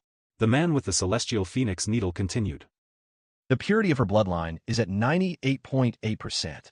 It's much higher than the other primordial phoenix's bloodline. What? The leader of the Rising Phoenix clan exclaimed, leaping to her feet in shock. I tested her bloodline only 3 months ago, and it was at 97.9%. Are you telling me it's risen by nearly a whole percent in that short time? Perhaps the golden phoenix needle failed to measure her bloodline accurately. One of the phoenixes suggested. However, Feng Yuxiang dismissed that notion and said, I don't know if she mentioned it, but my bloodline was cursed for thousands of years and only began recovering a few years ago. I believe I had already fully recovered, but clearly that wasn't the case. I'm willing to bet that my bloodline will reach 99% sooner or later. The chamber fell into silence, as none of the phoenixes present could truly fathom what it meant to possess a bloodline purity of 99%. Is there anything else you need to verify before we begin the meeting? Yuan asked, breaking the silence. What about you? Someone responded a second later. Who are you, and what qualifications do you have to stand before us, much less speak with us? Do I qualify to be here? Feng Yuxiang suddenly asked. Of course. You're a primordial phoenix with near 99% bloodline purity. The phoenix quickly responded. Then he, my master, definitely qualifies to stand before you. Outrageous. How can a primordial phoenix like you serve as a mere human servant? Someone exclaimed, their voice brimming with indignation. Why not? The other primordial phoenix serves the Celestial Emperor, and, as far as I know, the Celestial Emperor is human as well. Feng Yuxiang replied. That's a different story. The Celestial Emperor is the most powerful human in the 9 heavens. Well, I beg to differ. My young master is unquestionably superior to the Celestial Emperor. Feng Yuxiang declared calmly, not a trace of hesitation in her voice. Her words left the room dumbfounded. A little over 20 phoenixes were present, with 2 to 3 representatives from each of the 10 royal phoenix clans. Let's calm down, Yuan said after a brief pause. He went on calmly. I was the one who summoned this gathering. Not you, nor anyone else in this chamber. If you believe I'm unqualified to be here, then you are free to leave. The phoenixes narrowed their eyes at Yuan's boldness, but despite their displeasure, they all remained in their seats. Now with that settled, let's begin the meeting, shall we? The phoenixes nodded. Let's begin with a quick introduction. My name's Yuan. I'm Feng Yuxiang. Despite giving his real name, none of the phoenixes recognized it. Although his name had spread during the Sword Emperor's qualifications, most beasts held no interest in matters irrelevant to them and hadn't bothered to watch. Even in the wider world, the number of people who had witnessed the event was insignificant when compared to the grand scale of the populace. The leader of the Rising Phoenix clan introduced themselves next. Feng Lingyang of the Rising Phoenix Clan. Feng Yepan of the Nirvana Phoenix Clan. The phoenix seated beside the Rising Phoenix clan went next. Feng Xionyao of the Crimson Rebirth Phoenix Clan. Feng Yushan of the Heavenly Phoenix Clan. One by one, the leaders of the Royal Phoenix clans introduced themselves. By the end, Yuan had learned the names of every clan. 21-28-10 Royal Phoenix clans gathering, 3. After the introduction ended, Yuan spoke. I know your time is very precious, so I will get straight to the point. You've allied yourself with the Celestial Emperor because he promised to help you improve your bloodline by 3%. However, the Celestial Emperor and I are, let's just say, we're not very friendly with each other, and I want you to serve me instead of the Celestial Emperor. The phoenixes in the chamber stared at Yuan with wide eyes, as though unable to believe what they had just heard. After a moment of silence, they burst out laughing. You want us to serve you instead of the Celestial Emperor? Ha ha ha. That's the funniest joke I've heard all decade long. Once the laughter calmed down a little, the leader of the Crimson Rebirth Phoenix spoke in an offended tone. First of all, we don't serve the Celestial Emperor. In fact, we don't serve anyone. We are working with him. That's completely different from serving him. The leader of the Imperial Vermilion Phoenix clan then spoke. I don't know how you managed to coax the Primordial Phoenix into becoming your servant, but it won't work on the rest of us. Regardless of your offer, we won't serve you. Why don't you hold on to that thought until after you hear my offer? I did mention that I have an offer even better than the one the Celestial Emperor gave you, hence why some of you even bothered to show up here. The room fell silent as the phoenixes began talking with each other through voice transmission. Yuan couldn't care less about what they were talking about and patiently waited for them to be done. Several minutes later, the leader of the Imperial Vermilion Phoenix clan finally spoke. Very well, we'll entertain you for now. Let's hear your offer. Yuan's voice was steady and deliberate as he spoke loudly. Not only will I raise your bloodline purity by more than 3%, but I will also grant the first 3 Phoenix clans that agree to serve me the chance to evolve their bloodline. What? Evolve our bloodline? Several clan leaders shot to their feet in shock. However, a few immediately dismissed his claim, sneering with disdain and anger. You expect us to believe such nonsense? Is that the same trick you used to deceive the Primordial Phoenix? What good would come from deceiving the 10 Royal Phoenix clans? I'm not that foolish. Yuan said with a shake of his head. While I cannot promise success in evolving your bloodline, I can guarantee that I will raise its purity to its utmost potential. There are also other benefits for serving me, but I will save those for later. Even if you are telling the truth, are you really expecting us to just take your word for it? Just like how we confirmed the Primordial Phoenix's bloodline, we'll need evidence for your claims. Of course, I'll prove it. Yuan scanned the room with a sharp gaze before stopping at a certain individual. Feng Haoyu, come over here. Me? Feng Haoyu, who had shown up to the gathering with his mother and the Grand Elder, wore a dumbfounded look on his face after being called out. Yuan silently nodded. Feng Haoyu stood up and approached the center of the room. Then, Yuan asked him. Before we begin, I would like to apologize for fooling you while pretending to be a Primordial Phoenix. I also won't blame you if you no longer wish to serve me. That's... Feng Haoyu began, but finding himself at a loss for words, he quickly closed his mouth. Regardless of your decision, I will permanently improve your bloodline as an apology. Yuan turned to look at the phoenix who tested Feng Yuxiang's bloodline and said. You should test his bloodline before I begin, so you can see the results. The phoenix, who was from the graceful Phoenix clan, nodded and approached Feng Haoyu with the celestial phoenix needle in hand to collect his blood. A few moments after collecting Feng Haoyu's blood, the celestial phoenix needle revealed his bloodline's purity. 86.4%. Not bad. Feng Lingyang, his mother, nodded with a satisfied expression on her face. Due to her weakened bloodline, Feng Haoyu now had the purest bloodline within the Rising Phoenix clan. 86.4%, correct? Keep that number in mind. As Yuan spoke, he retrieved the baneful abyss and, before everyone's eyes, pricked the tip of his finger with it, drawing several drops of his blood. Though he still had some pre-prepared blood in his possession, he needed to show the phoenix's evidence that it belonged to him. The instant Yuan's fresh blood touched the air, a unique aroma spread throughout the chamber. The moment the phoenixes sensed it, they began to salivate unconsciously. After collecting his own blood, Yuan held it before Feng Haoyu and commanded. Drink it. Excuse me. Feng Haoyu's eyes widened at his command. If you want to improve your bloodline, drink it. If you don't want to, I'll give it to someone else, said Yuan. Feng Haoyu fell into deep thought over Yuan's offer. For a divine beast, drinking the blood of a human was deemed disgraceful, an act befitting only wild magical beasts who reveled in such savagery. Yet, despite his distaste for the notion of drinking a human's blood, Feng Haoyu couldn't shake the feeling that refusing would lead to immense regret, especially when he noticed Feng Yuxiang staring at the blood with a ravenous gleam in her eyes. Okay, I'll drink it. With resolute determination, Feng Haoyu accepted the blood and downed it in a single gulp. Delicious. He exclaimed involuntarily, the taste unlike anything he had ever known, refined and divine, as though crafted by the heavens themselves.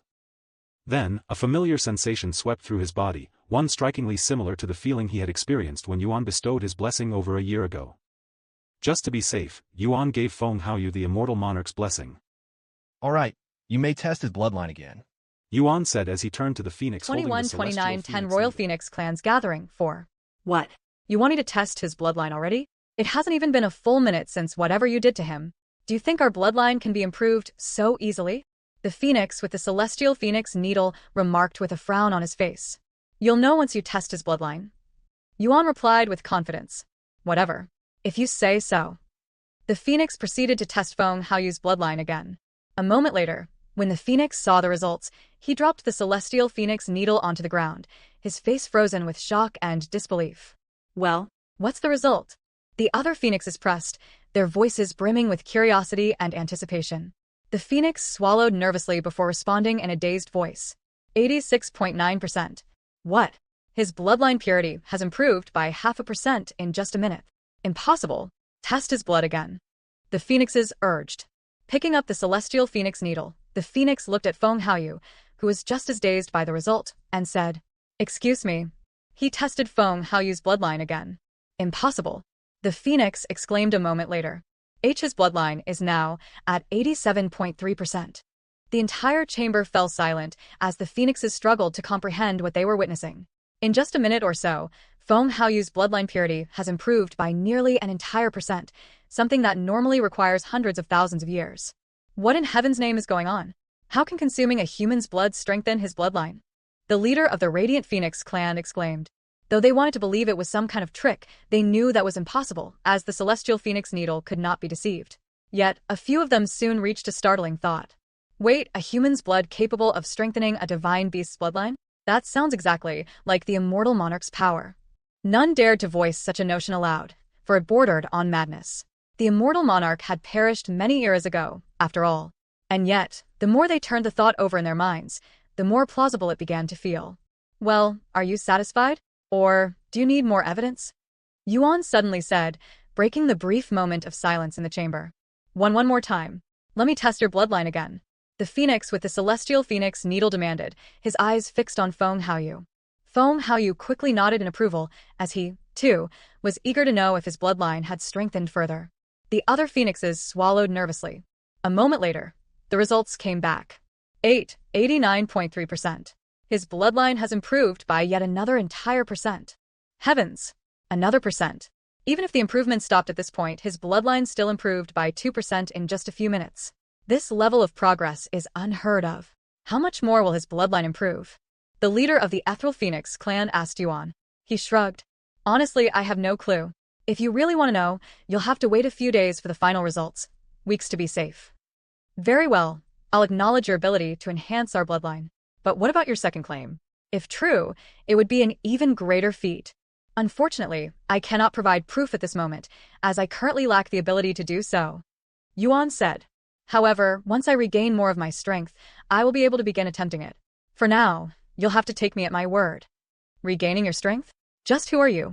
The leader of the Jade Phoenix clan questioned. Who am I? I think many of you already have a clue about my identity, so why don't you try to confirm it? Yuan responded with a smile on his face. Feng Lingyang of the Rising Phoenix clan was the first to stand up and open her mouth. Then if you don't mind me asking, are you related to the Immortal Monarch? What? The Immortal Monarch? Those who did not connect the dots exclaimed in shock after hearing his name. The atmosphere in the chamber quickly shifted, becoming heavier as the phoenixes anxiously awaited Yuan's response. You can say that. Yuan acknowledged. What is your relationship with the Immortal Monarch? Is he still alive? Feng Lingyang continued to question. Yes, the Immortal Monarch is alive. As for my relationship with him... After a brief pause, Yuan continued. I am the Immortal Monarch.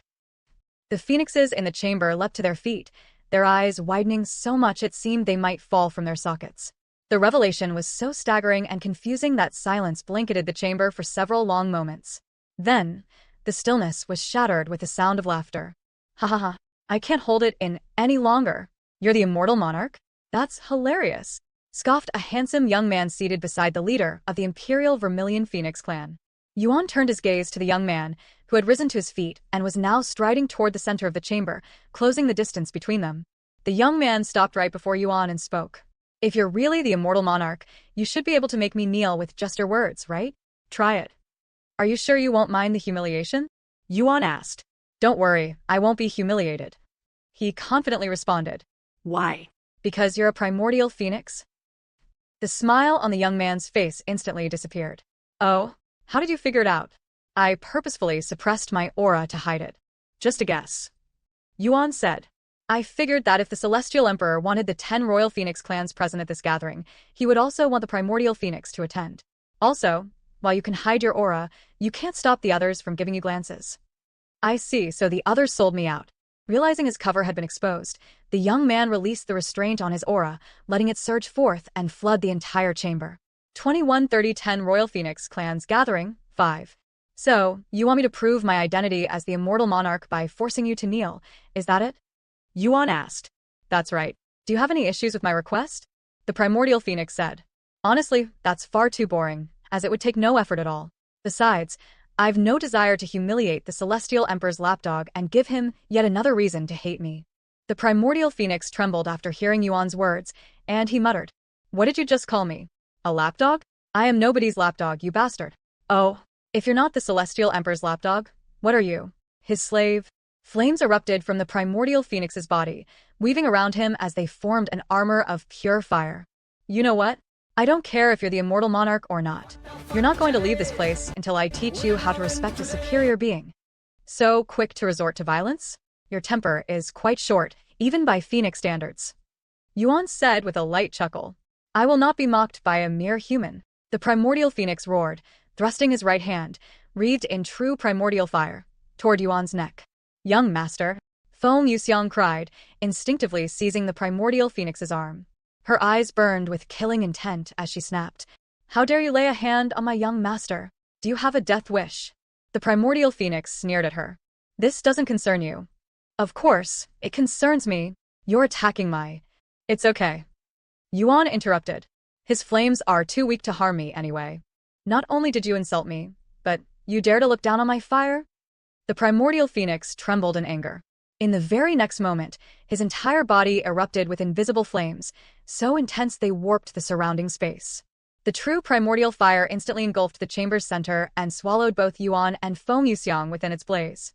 Just as dragons possess reverse scales that drive them into madness when touched, phoenixes, too, have their own reverse scales, their flames, which are their identity and pride. For many phoenixes, their flames are more precious than life itself. To have them insulted is an offense most people cannot fathom. Senior Feng Danyu, please calm yourself. We're still at the Undying Fiery Summit, which, regardless of your bloodline, forbids violence. This is a sacred rule passed down by our ancestors. The other phoenixes quickly warned him. Though Feng Danyu, the primordial phoenix, was seething with rage, he had not lost all reason. Regaining control, he swiftly withdrew his true primordial fire. Yet the damage was already done, and the phoenixes could only pray for Yuan, for no human could possibly withstand the true primordial fire. What? He's completely unscathed. When the phoenixes looked closer, their shock deepened, as Yuan bore no wounds at all, not even the faintest trace of a burn.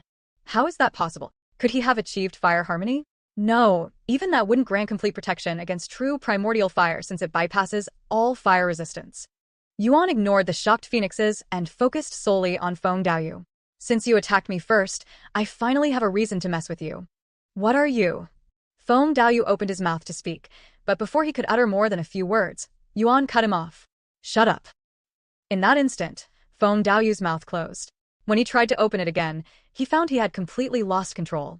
He tried forcefully opening his mouth with his hands, but such efforts were also futile, almost as if his lips had been glued shut. The 10 Royal Phoenix clans swallowed nervously upon seeing this, but they continued to watch in silence. Yet Feng Daoyu refused to relent. In his struggle, he suddenly unleashed his cultivation base, revealing himself to be at the 7th level of the God Ascension realm. The moment he unleashed his cultivation, Feng Daoyu broke free from Yuan's command. That doesn't prove anything, he shouted. Then how about this? Yuan narrowed his eyes and commanded in a stern tone, his voice amplified by immortal qi. Lie on the ground and crawl around like a worm. He commanded. What are you?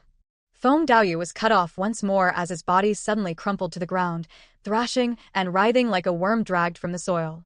Of course, Feng Daoyu managed to break free within seconds, but by then, the damage had already been done. Is that still not enough to prove my identity?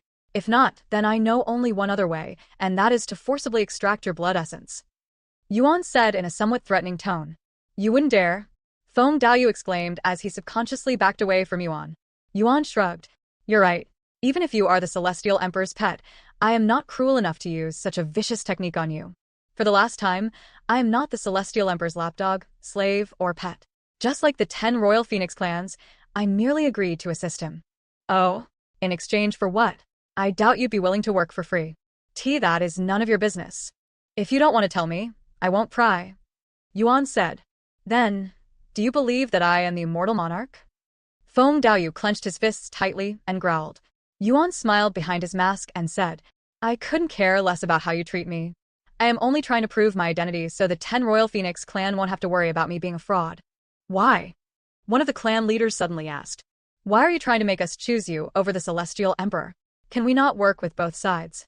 Because the Celestial Emperor and I are enemies and will likely clash with each other in the future. Yuan revealed calmly, dumbfounding everyone in the room. 21:30, end of the meeting. Wait a second. I must have misheard you. Did you just say you're enemies with the Celestial Emperor? The leader of the Imperial Vermilion Phoenix clan asked aloud, snapping out of her daze. Yuan calmly nodded. That's exactly what I just said. You're essentially asking us to fight the Celestial Emperor with you. This is much more than just being your follower. Do you have any idea what you're asking of us? Another leader exclaimed. I am aware, but I want to clear up one thing. Said Yuan. I am not asking you to fight the Celestial Emperor. I wanted to let you know that he and I will be fighting in the future, so you know what you're getting yourselves into. I'm not going to ask you to fight for or with me. Are you serious? Why would you even share this with us? What if we refuse to help you and side with the Celestial Emperor instead? Asked the leader of the Crimson Rebirth Phoenix clan. Yuan replied. Because now you also know that siding with the Celestial Emperor may put you in direct conflict with me in the future. I won't force you to choose.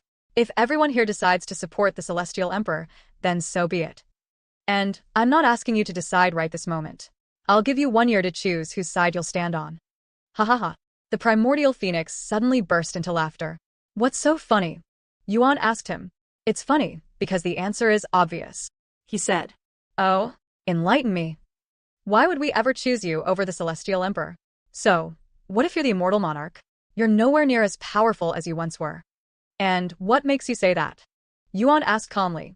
The other phoenixes listened with curiosity as the Primordial Phoenix sneered. I know more about you than you realize, Immortal Monarch. I know that most of your reputation was built on the 9 Divine Supremes, and that most of your strength came from them.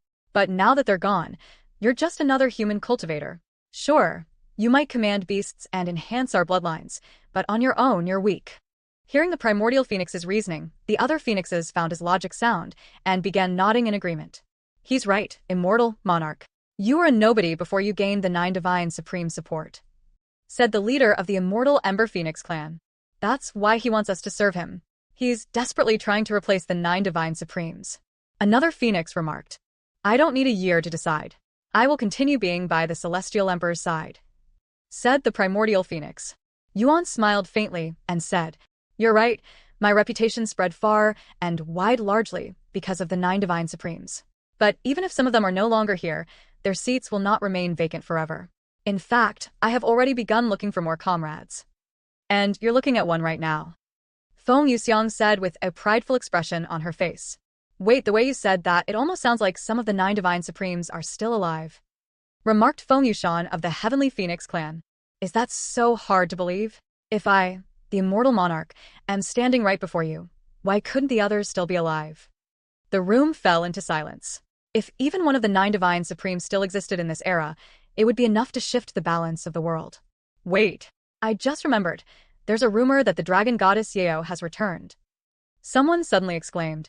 I dismissed it as nonsense before, but given the circumstances, it might actually be true. I also heard of this rumor. Another remarked. Me too. Is it true? That dragon goddess Yeo is still alive? One of them asked Yuan. Dragon goddess Yeo was the strongest of the 9 divine supremes. If she were truly alive, she alone would be enough to handle the celestial emperor.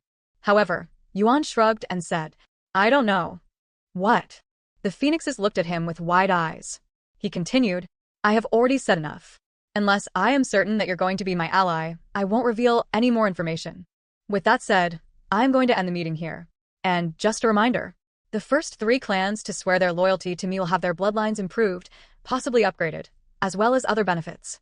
Those who do so afterward will still have their bloodlines improved, but that's all. You have 1 year to decide.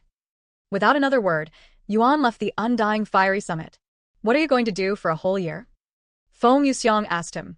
I'm going to consume the dragon ancestor's blood essence to prepare for the primordial realm. He calmly replied. What if the Rising Phoenix clan refuses to hand over the ancient seal and sides with the Celestial Emperor? If they side with the Celestial Emperor and become our enemy, we can only forcefully take the ancient seal from them. That said, I have a good feeling they'll side with us. Meanwhile, shortly after Yuan left, the 10 royal Phoenix clans remained at the undying fiery summit and began another meeting. So, what do we think about the Immortal Monarch's offer? The leader of the Imperial Vermilion Phoenix clan asked. It's a tempting offer, and I would have definitely accepted it without a heartbeat if he hadn't mentioned being the Celestial Emperor's enemy. Well, he did say that he won't make us fight the Celestial Emperor if we don't want to. Then why is he even trying to gain our loyalty if not to use us against the Celestial Emperor? Perhaps it's so that he won't have to deal with us alongside the Celestial Emperor? That actually makes sense. He's already fighting the Celestial Emperor. If I were in his shoes, I wouldn't want to fight our 10 royal Phoenix clans either. You lot can stay here and continue wasting your time. I'm going to return to the Celestial Emperor to report to him about our situation, said the Primordial Phoenix as he began walking toward the exit. 2132 Consuming the Dragon Ancestor's Blood Essence. You're leaving already? You don't care about who will choose to side with the Immortal Monarch or not? The leader of the Ethereal Phoenix clan asked, halting the Primordial Phoenix's movement. Honestly, I couldn't care less. If you're foolish enough to side with the Immortal Monarch and go against the Celestial Emperor, then you deserve whatever fate awaits you. He sneered.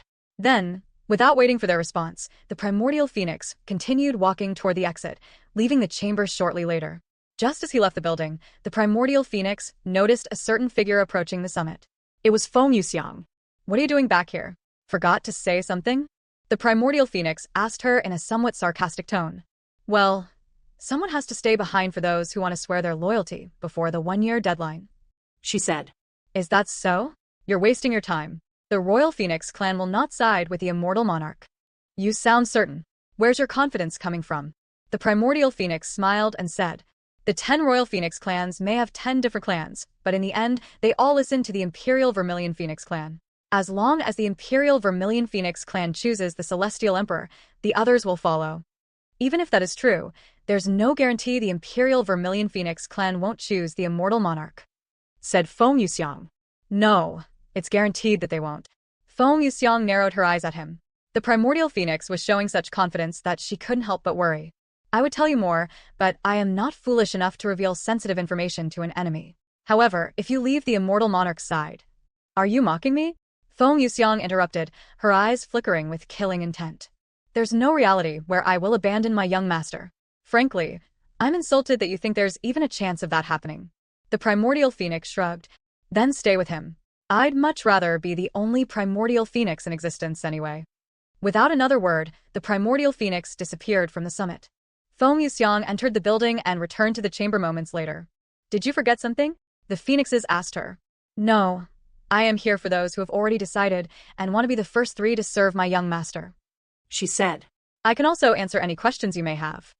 Meanwhile, Yuan made his way to Feng Yuxiang's Immortal Cave, where he prepared to consume the Dragon Ancestor's blood essence.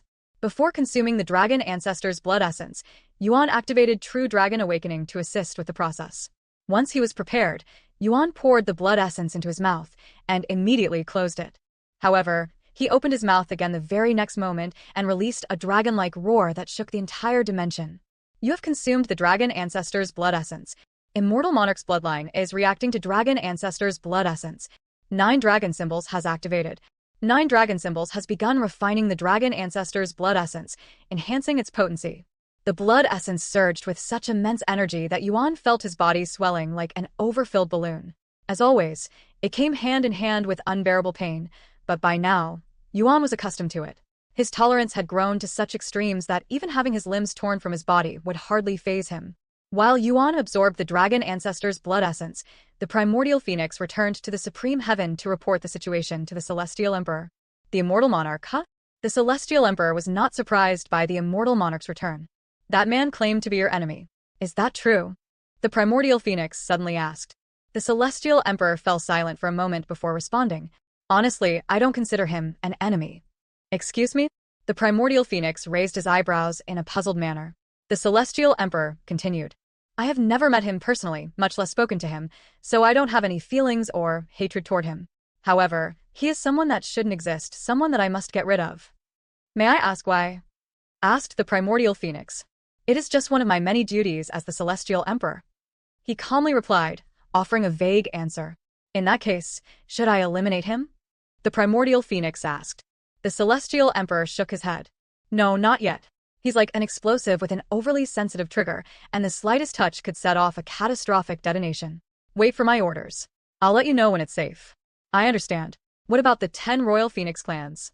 Although I'm very confident they won't leave our side, there's always a chance for something to go awry. While the 10 royal phoenix clans are very useful, they won't pose any threat even if they were to join the immortal monarch side.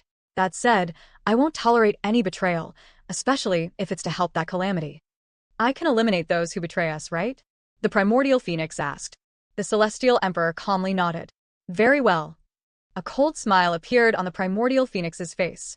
Sometime later, after the primordial phoenix left, the celestial emperor made his way to his private world, where he'd spend the next several days staring at a screen that displayed several slumbering entities. The immortal monarch, the bastard who dared to lay his filthy paws on you, has returned.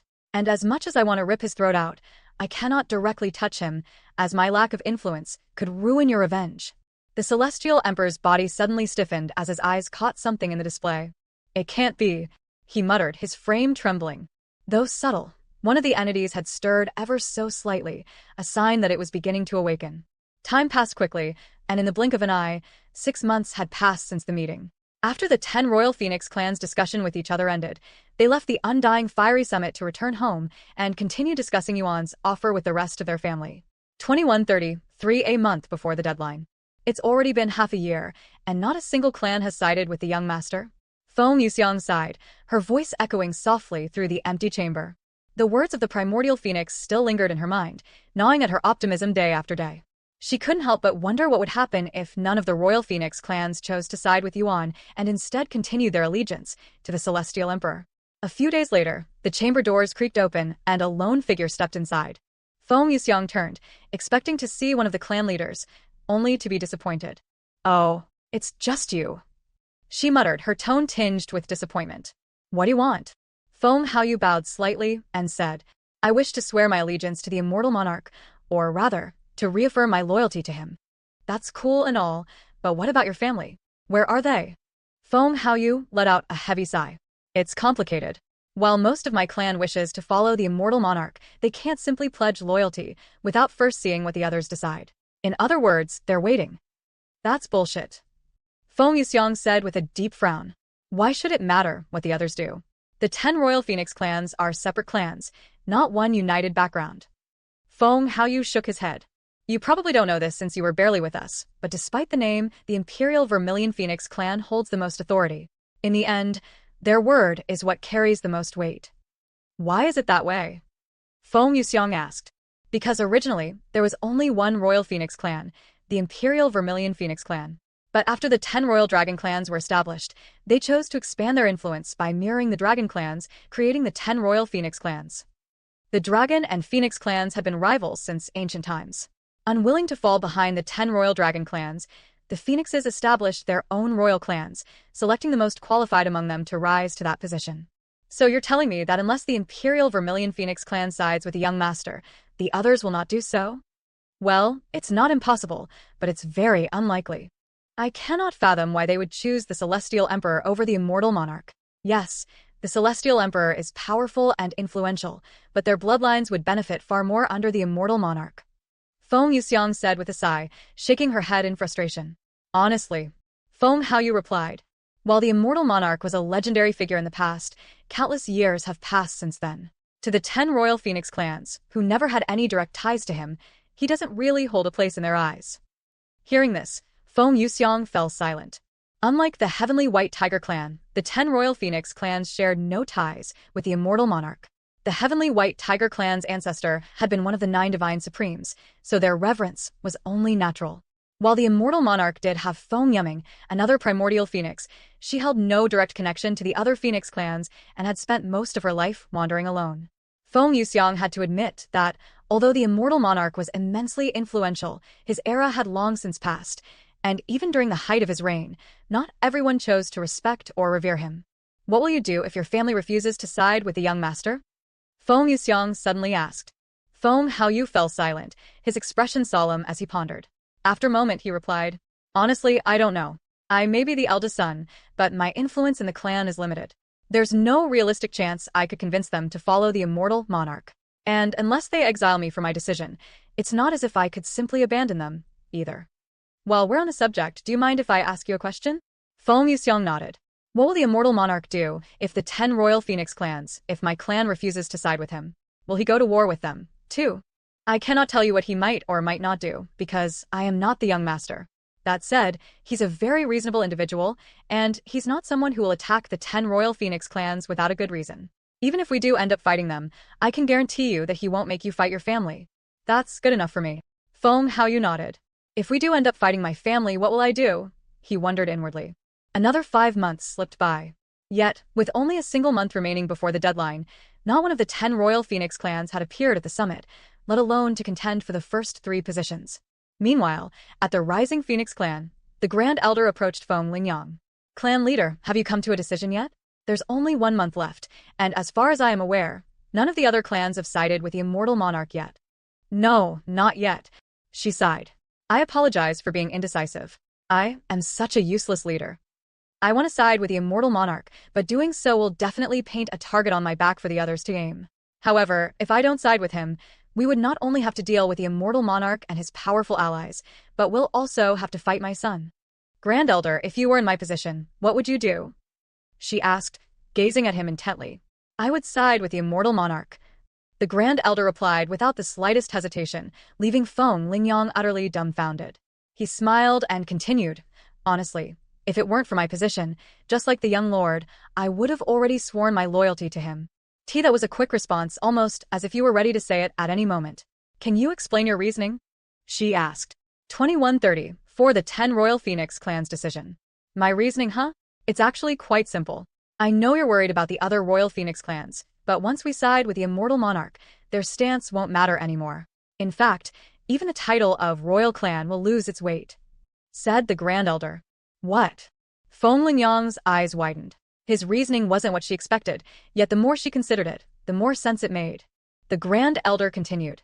Even if we're the only clan to follow the immortal monarch, the others won't dare touch us with him behind us. But if we side with the Celestial Emperor, we'll inevitably end up clashing with the immortal monarch, and if you ask me, I believe his strength surpasses the Celestial Emperor's. Is it because of Dragon Goddess Yeo? Foam Lingyang asked. Not just her. He replied. Though he didn't state it outright, I believe, based on his words, that other divine supremes have also survived. And if the immortal monarch defeats the Celestial Emperor, our Rising Phoenix clan will undoubtedly soar to the top, where we won't even need the title of Royal Clan. That's just pure speculation, and you can say the same thing for the others. If the Celestial Emperor defeats the immortal monarch, that would undoubtedly spell the end for our Rising Phoenix clan. It all comes down to whether you want to believe in the Celestial Emperor or the immortal monarch. The Grand Elder sighed. Foam Lingyang didn't give a response. Instead, after a long moment of silence, she said, I'm going to the Undying Fiery Summit. I'll come with you. Sometime later. Mother? Grand Elder? Foam Haoyu's face lit up as he saw the two enter the chamber. Foam Lingyang's gaze swept across the room before settling on Foam Yuseong. Where is the immortal monarch? She asked. He hasn't returned yet. If you have any questions, I'll be more than willing to answer them. I would like to know why the Celestial Emperor and the immortal monarch are enemies. What started the feud between them? That's... Foam Yuseong began, only to close her mouth again, realizing she had no answer to give. I'm sorry, I don't know the exact cause. But what I can say with certainty is that it was the Celestial Emperor who showed hostility first. He cursed my young master, even though they've never met each other before. Feng Lingyang raised her eyebrows and replied in a doubtful tone. The Celestial Emperor cursed the Immortal Monarch even though they've never met before? That's hard to believe and completely unreasonable. I understand your skepticism, and I am just as puzzled, but it's the truth. Have you heard about the incident at the Dragon's Spiral Mountain recently? You mean when the Celestial Emperor attacked the Holy Dragon Clan? I am aware of the incident, but nobody knows the reasoning behind his action. It's related to my young master. Feng Yuxiang revealed. Seriously? Those present stared at her with wide eyes. If you want to know more, you'll have to ask my young master himself. Feng Lingyang nodded. Okay. While they waited for Yuan to return, Feng Haoyu approached Feng Lingyang and asked, Mother, has the clan reached a decision yet?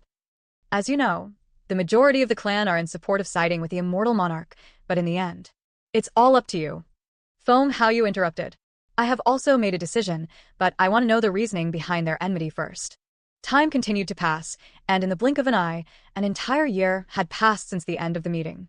A few days before the deadline, the other Royal Phoenix clans returned to the Undying Fiery Summit. Where's the Immortal Monarch? They asked upon their arrival. He's not here yet, but he should arrive soon, said Feng Yuxiang.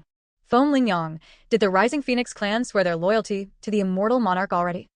The leader of the Imperial Vermilion Phoenix clan questioned her after seeing that she'd arrived before them. No. Are you sure? I heard that you arrived a month early. Pressed the leader of the Imperial Vermilion Phoenix clan. So what? The atmosphere in the chamber grew heavy, tension pressing down on everyone present.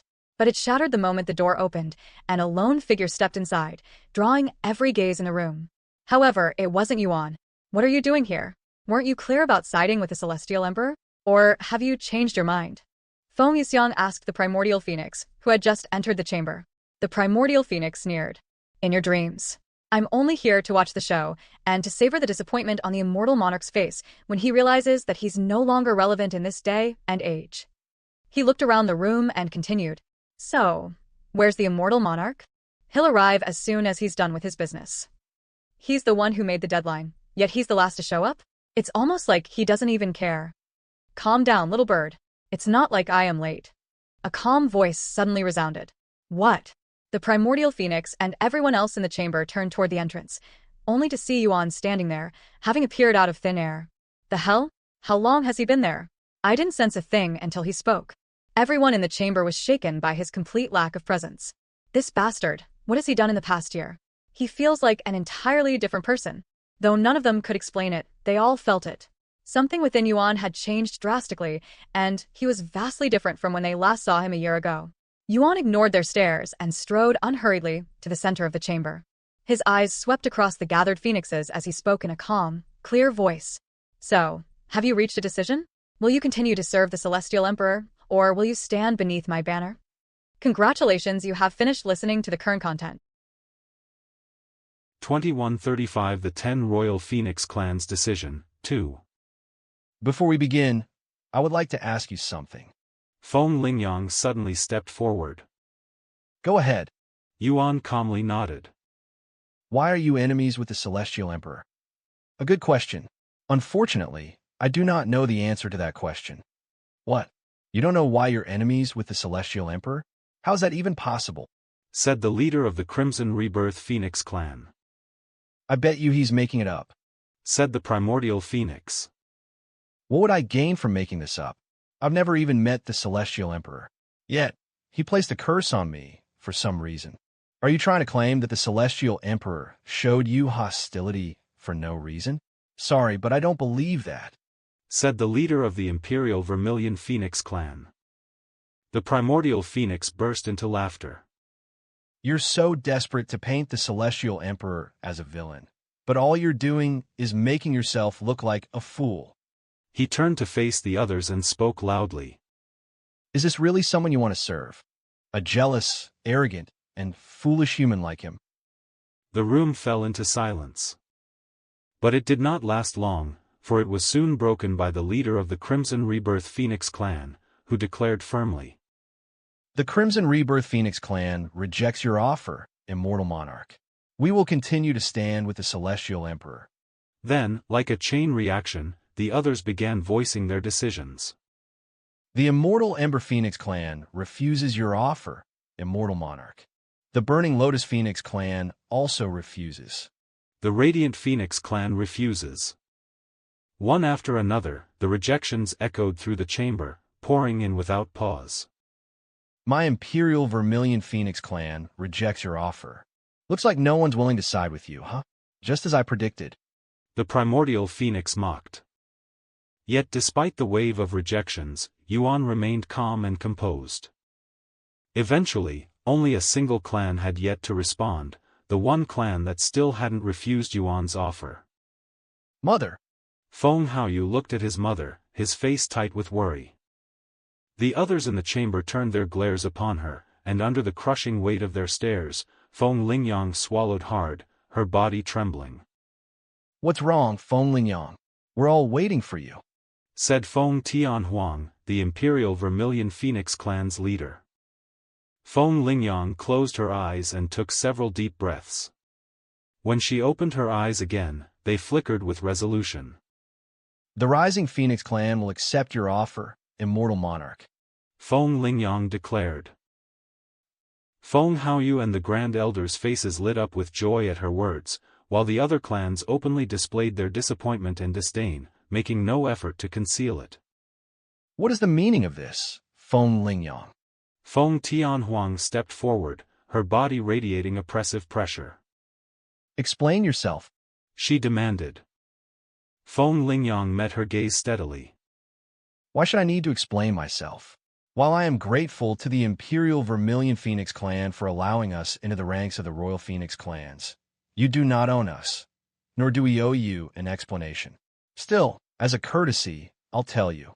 As clan leader, I have an obligation to heed the will of my people, and a vast majority wish to follow the Immortal Monarch. Quite simple, isn't it? You will regret your decision. I'll deal with it when that time comes. Feng Tianhuang sneered. As much as I'd like to expel the Rising Phoenix clan from the 10 Royal Phoenix clans right this moment, protocol must be followed. That said, it will take little effort to see you removed. Then allow me to save you the trouble, Feng Lingyang declared. From this moment onward, the Rising Phoenix clan renounces its title and withdraws from the 10 Royal Phoenix clans. From now on, we shall stand as an independent clan once more. The room fell into stunned silence, the atmosphere growing oppressively heavy. None of the other Phoenix clans had ever anticipated such an outcome. Though none of them spoke aloud, a few secretly admired Feng Lingyang's courage. She had dared to stand up for herself when they could not. In truth, some among them also wished to side with the Immortal Monarch, but fear of the Imperial Vermilion Phoenix clan and the Primordial Phoenix kept them silent. You will not regret your decision. Yuan's voice suddenly rang out, shattering the silence. From this moment on, the Rising Phoenix clan is under my protection. Should anyone dare to harm them, I, the Immortal Monarch, will unleash my full power to destroy the offender. Yuan's words were not merely a welcome to the Rising Phoenix clan. They were also a warning: if any dared to retaliate against them for their choice, he would personally see to their destruction. Let's go. We've already wasted enough time here, Feng Tianhuang declared coldly before turning on her heels. Her robes flared as she strode toward the exit, her aura sharp enough to cut the air. Without another word, the remaining Phoenix clans, their expressions ranging from disdain to unease, silently followed her out of the chamber. So you've managed to deceive one clan to your side, huh? The Primordial Phoenix, who decided to linger a little longer, remarked. Yuan looked directly at the Primordial Phoenix and asked. So, are you going to attack us now? The Primordial Phoenix smirked. Why would I do that? I wouldn't be surprised if the Celestial Emperor had ordered you to take care of us. A scoff escaped the Primordial Phoenix's lips. Still trying to make the Celestial Emperor look like a villain, huh? Sorry, but it won't work. Although you've stirred up trouble for the Royal Phoenix clans, you've done nothing that warrants punishment. Clans breaking ties or shifting allegiance are things that happen constantly in the cultivation world. It's nothing new or illegal. His tone was dismissive, but the cold gleam in his eyes made it clear that he wasn't very pleased about the outcome, as he'd expected a complete victory. 2136 Immortal Monarch's Grand Blessing. After a brief silence, the primordial phoenix finally spoke. Though I cannot punish you for luring the rising Phoenix clan to your side, I can certainly punish you for slandering the Celestial Emperor's name. Just because you refuse to believe it doesn't make it slander. Yuan replied calmly. Still, if you wish to fight, I'll be more than willing to oblige. The primordial phoenix silently swept his gaze over Yuan and the others in the chamber. Alongside Yuan and Feng Yuxiang stood Feng Lingyang, Feng Haoyu, and the Grand Elder. Though his cultivation surpassed them all, he ultimately chose not to act. You should be grateful the Celestial Emperor forbade me from touching you, The primordial phoenix said. at least for now. Yuan raised his brows in surprise. Oh, the Celestial Emperor told you not to fight me? How unusual, or perhaps he intends to deal with me personally. The Celestial Emperor has far more important matters than wasting time on an insect like you. The primordial phoenix sneered, then turned and strode toward the exit. Of course, the same goes for me. After saying that, the primordial phoenix left the room and disappeared from the summit shortly after. So what now? Feng Yuxiang turned to look at Yuan and asked. Let's return to the Rising Phoenix clan for now. He said. All right, As they traveled, Yuan said. I will fulfill my promise to you and strengthen the entire Rising Phoenix clan. Once we arrive, can you gather everyone for me? Feng Lingyang immediately nodded in agreement. Before long, they returned to the Rising Phoenix clan's territory. At Yuan's request, Feng Lingyang swiftly summoned every member of the clan. Yet even before she could announce the results of their journey, the clan members already understood the outcome, as Yuan's very presence within their grounds spoke louder than words. Yuan cleared his throat and spoke loudly. As you may have already realized, your leader has accepted my offer. From this day forward, the Rising Phoenix clan stands under my command. If you are unwilling to follow me, I will grant you the chance to leave now. Yuan declared. There is no need for words or explanations. Simply depart in silence, and no punishment will follow. He then stood in patient silence, giving time to those who wished to go. After several minutes, a handful of figures quietly took to the skies, vanishing into the distance without a trace. Yet, despite their departure, the overwhelming majority of the clan remained. Anyone else? He asked. When the remaining members shook their heads, Yuan nodded. Very well. As a reward for choosing to stand with me, I will bestow upon you all a blessing. With a single gesture, Yuan directed his will toward the gathered clan members. At once, the heavens above bloomed with radiant golden symbols, each one pulsing with profound might. Those who choose to serve me, accept the Immortal Monarch's symbol. From that moment forth, you shall be my followers, and my decree shall be your law. One by one, the clan members reached out to the golden symbols, allowing them to sink into their bodies and fuse with their dantians. Once everyone had accepted his symbol, Yuan activated another skill. Immortal Monarch's Grand Blessing has been activated. In the blink of an eye, a wave of radiant power swept across the Rising Phoenix clan. Unlike an ordinary blessing, the Grand Blessing etched its effects permanently into the bodies of all who had accepted his symbol. This feeling, my body, it's overflowing with power. Cries of astonishment echoed as the clan members suddenly felt their strength rising beyond imagination. This is the Immortal Monarch's power. Feng Lingyang mumbled, her voice filled with awe. However, Yuan shook his head and said, This is just a simple blessing. The real thing begins now. Yuan pricked his fingertip, letting a stream of blood flow forth. It quickly condensed into a sphere the size of a fist, hovering in his palm. With a firm clench, the sphere burst apart, scattering into countless drops of crimson light. Guided by his will, one drop entered the mouth of every clan member present. The clan members shuddered in ecstasy, their senses overwhelmed by the peerless taste of his blood, a flavor surpassing every delicacy they had encountered in their lives. I just fed each of you a drop of my blood. Soon, your bloodline purity will improve. He said to them a moment later. Just like that. If you can't believe it, you can test your bloodline. Yuan remarked. Hand me the golden phoenix needle. Feng Lingyang commanded loudly. The next moment, one of the elders approached her with the needle in hand. Feng Lingyang immediately tested her bloodline while everyone watched in anticipation. When the results appeared seconds later, Feng Lingyang's hands went limp. The golden phoenix needle slipped from her grasp and clattered to the floor as she stood frozen, her face blank with shock. Clan leader, what's wrong? The Grand Elder cried, his voice laced with worry. In my bloodline. She whispered in a daze. Too shaken to form her thoughts into words, she simply lifted her trembling fingers and pointed toward the fallen needle. The Grand Elder bent down and picked up the fallen golden phoenix needle, his gaze fixed upon the results. By the heavens! He exclaimed, his voice trembling as his eyes grew wide with disbelief. The other elders hastened to gather around him.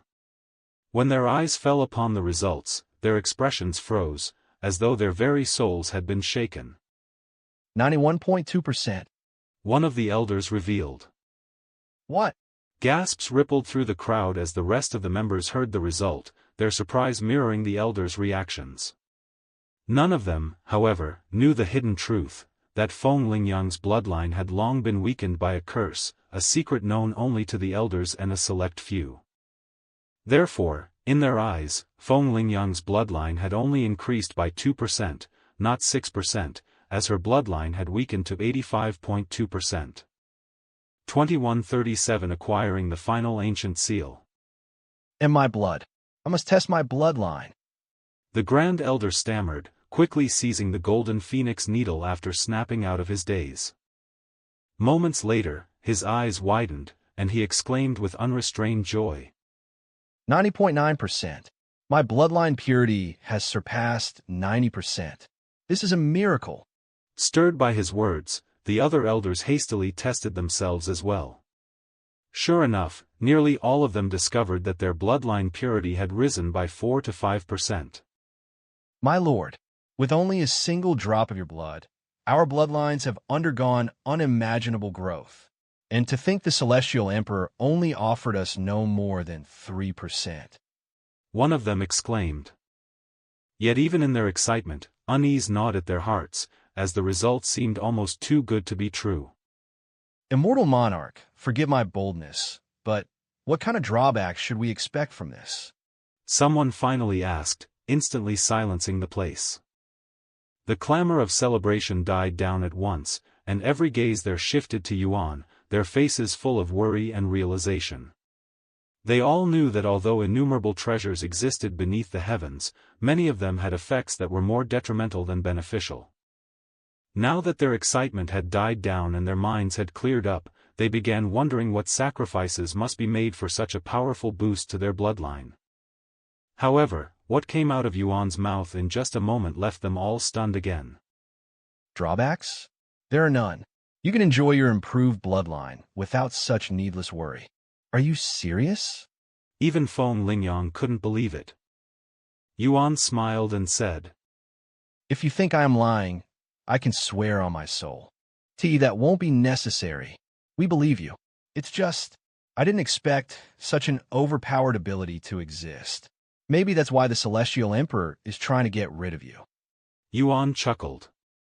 If you think this is overpowered, just wait until I fully recover my strength. Recover?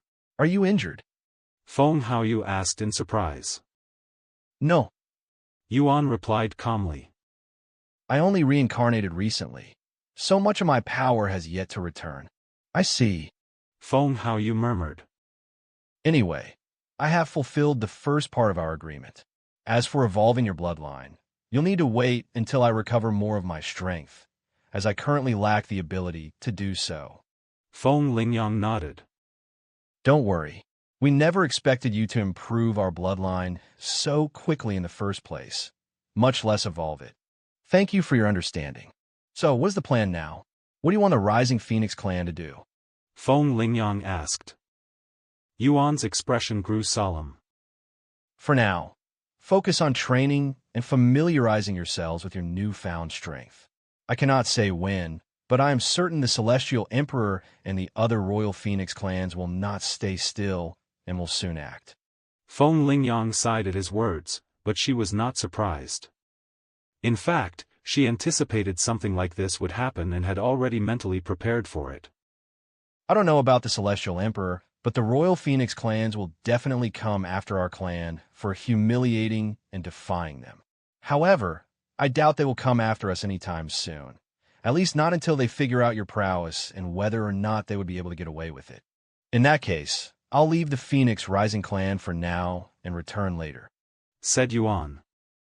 I understand. Before I go, Yuan looked at Feng Lingyang and made a beckoning gesture with his hands. Feng Lingyang stared at his hand with a puzzled face for a moment before she finally realized what he wanted from her. Give me a minute. I'll grab that for you now. Without another word, Feng Lingyang flew away, disappearing deep into their territory. About half an hour later, Feng Lingyang returned with a spatial ring in her grasp.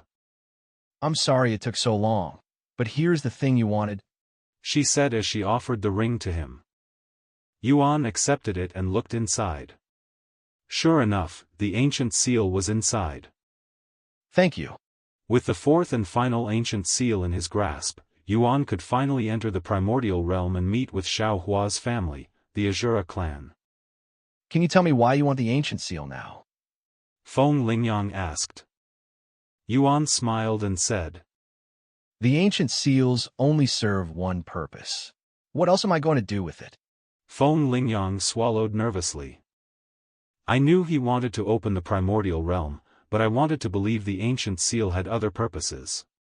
She sighed inwardly. Can I ask why you're trying to open it? Some of my friends from the past are imprisoned within, and I intend to free them, Yuan said.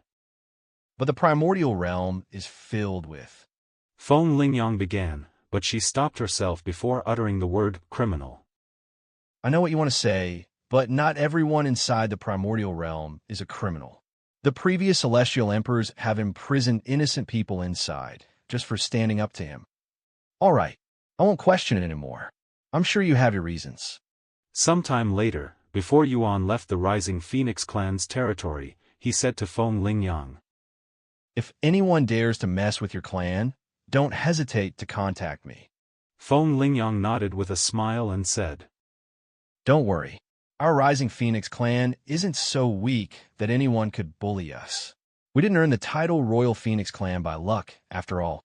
However, if we do encounter a situation we cannot handle, we will definitely request your help. Even if nothing happens, I'll visit once I regain enough power to evolve your bloodline. What about me, young master? Is there anything I can do for you? Feng Haoyu asked. Continue doing what you normally do. I'll contact you if I ever need your help. As you command. With that, Yuan left the Rising Phoenix clan. Are we going straight to the primordial realm? Feng Yuxiang asked Yuan shortly later. He shook his head and replied. No, I still need to prepare some more. 2138 100 million. After leaving the Rising Phoenix clan, Yuan traveled straight to his next destination to prepare for the primordial realm. The Abyssal underground? You wanted to come back here? Feng Yuxiang quickly realized where he was trying to go. He nodded and explained. I still need a few more million kills to complete my quest, so I might as well finish it up before I head to the primordial realm. The primordial realm was filled with dangerous immortals and even God Ascension realm cultivators. If he wanted to traverse it safely, he needed to prepare properly for it. Some time later, Yuan returned to the Abyssal underground. This time, instead of looking for a guide, he flew straight into the entrance, disappearing into the void. However, instead of starting his hunt at the 300th level, Yuan went as far as the 500th level, where the creatures were all between the first and second level of God Ascension. Once he ensured there was nobody nearby, he retrieved the baneful abyss and began spreading the poison mist, quickly gaining kills again. As Yuan remained inside the abyssal underground, word of the immortal monarch's return surged through the 9 heavens like a tempest, shaking every beast clan to its core. Though everyone was skeptical in the beginning, the moment it was revealed that the royal phoenix clans themselves had spread the news, every shred of doubt was dispelled. From what I heard, the immortal monarch vanished without a word after the divine heaven split, becoming the 9 heavens. Where do you think he'd been this entire time? I think only the immortal monarch will be able to answer that question. The immortal monarch's return has serious implications. I can imagine things will get chaotic very soon, especially with the beast clans. What do you think he's going to do now that he returns? Continue what he did in the past. His goal in the past was to unify humans and beasts. Since we're coexisting with each other properly now, I bet he'll find other things to do. As word of the immortal monarch's return spread to every corner of the world, it seemed as though the very heavens and earth resounded with his name, and for the next several months, one would not be able to go anywhere without hearing his name at least once. Of course, in the realm of the beast clans, his name was uttered with even greater frequency, for the immortal monarch's legacy carried unparalleled weight among them. The immortal monarch may have returned, but the 9 divine supremes are still gone. Haven't you heard? Dragon goddess Yayo has also returned. That's just 1 out of 9, though. The Eater of Stars is also alive, at least according to someone who last saw it wandering the starry sky several hundred years ago. Isn't this an opportunity for us to replace those who are gone, though? Replace them? You're delusional if you think you have the capability to become one of the 9 divine supremes. I know that, you idiot. However, it doesn't change the fact that their positions are now open, and we may see new ones soon. That is assuming the immortal monarch wants to replace them. Haven't you heard? The immortal monarch has already begun recruiting people to his side, and the Rising Phoenix clan has already offered its loyalty to him. Isn't the Rising Phoenix clan one of the 10 royal Phoenix clans? Not anymore. They left the royal clans to join the immortal monarch. Beast clans from every corner of the world began dispatching envoys to seek out the immortal monarch, knowing full well he would never come to them and that they would have to approach him themselves if they wished to stand by his side. Meanwhile, somewhere in the 9 heavens, a powerful pressure enveloped a vast area when a certain individual learned of the immortal monarch's return. What? That bastard is still alive and has returned. The Great One roared, his voice loud enough to crack the space around him. I swear, if you're messing with me, I'll fucking rip you limb from limb. The messenger quickly replied. I swear on my soul that it's true. The entire world is talking about it. Damn it, why now of all time?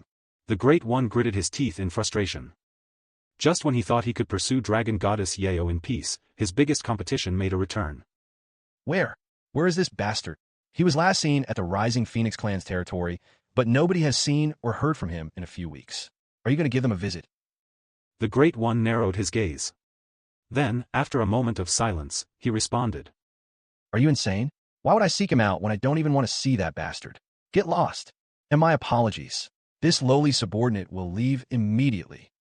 The messenger hurriedly disappeared from his presence. Immortal monarch, looks like the heavens are on my side and want to see me defeat you. The Great One laughed out loud, his voice causing the air to tremble. 2 months have passed since Yuan entered the underground Abyssal. Progress, 100,000/100,000,000. You have fulfilled a requirement for the unique quest. Thank goodness for the baneful abyss's poisonous abilities. Without them, this quest would have taken far longer. Yuan shuddered at the thought of facing 100 million foes without its convenient ability.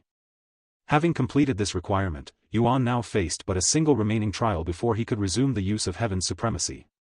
I will need to evolve my physique again before I can enter the true immortal realm. He thought he would be able to force his way to the true immortal realm by consuming the dragon ancestor's blood essence, but it didn't happen. However, he did gain several new abilities as a result. Next stop, White Hell. With his next destination decided, Yuan cleaned up the poison mist before leaving the abyssal underground. 2139 White Hell.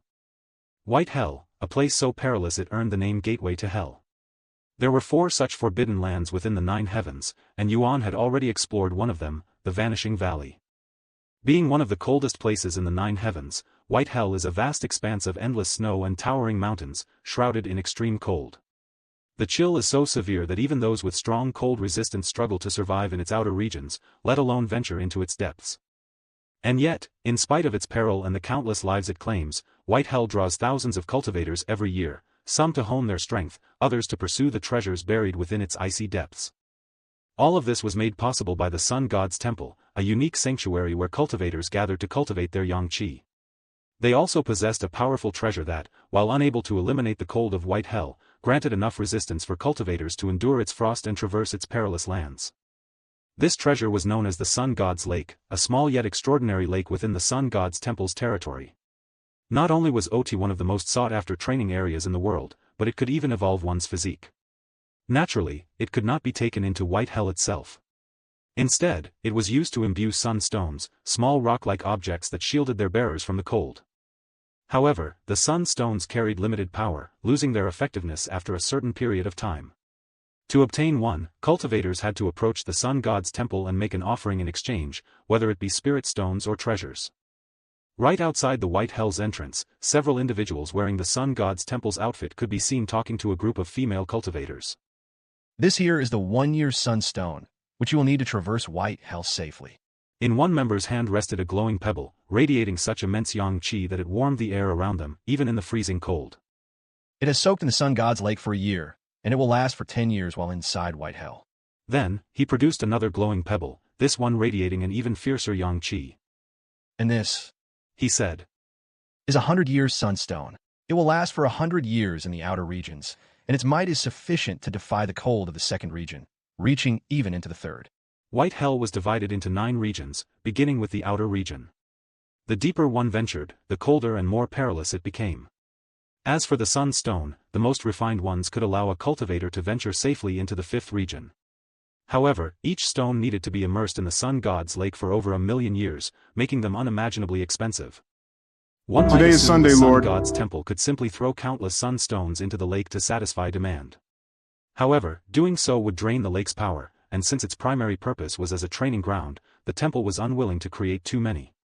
I would like to venture into the 4th region. One of the female cultivators said.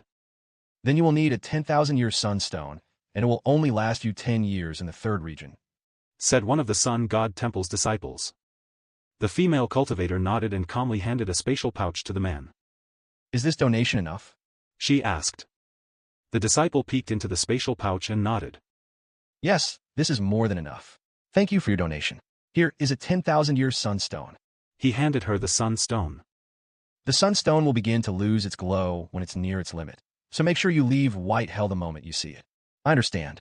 One by one, the female cultivators purchased a sun stone before stepping into White Hell. A few hours later, another group of female cultivators arrived, their matching attire revealing that they belonged to the same sect. I'd like to purchase 2,300-year sunstone. The woman leading the group handed a spatial ring to one of the disciples, who then quickly checked the ring and handed the sun stones to them. Minutes after they departed, another figure appeared at the entrance. This time it was not a beautiful female cultivator but a strikingly handsome man. The disciples of the Sun God's Temple watched as he approached, expecting him to purchase a sun stone. To their surprise, however, the handsome man ignored them entirely and strode straight past. Wait a second. Where are you going? One of the disciples subconsciously called out to him in a surprised tone. The handsome man stopped walking and turned to look at him. What does it look like I am going? He calmly responded.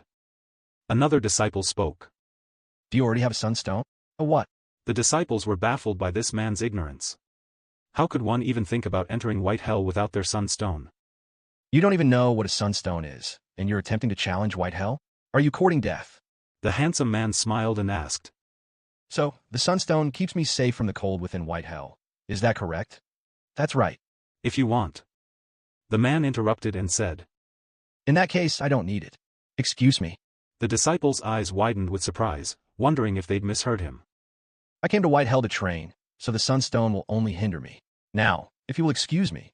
Before the disciples could even open their mouths again, the handsome man turned around and continued moving toward White Hell, quickly vanishing into the snowstorm. Congratulations, you have finished listening to the current content.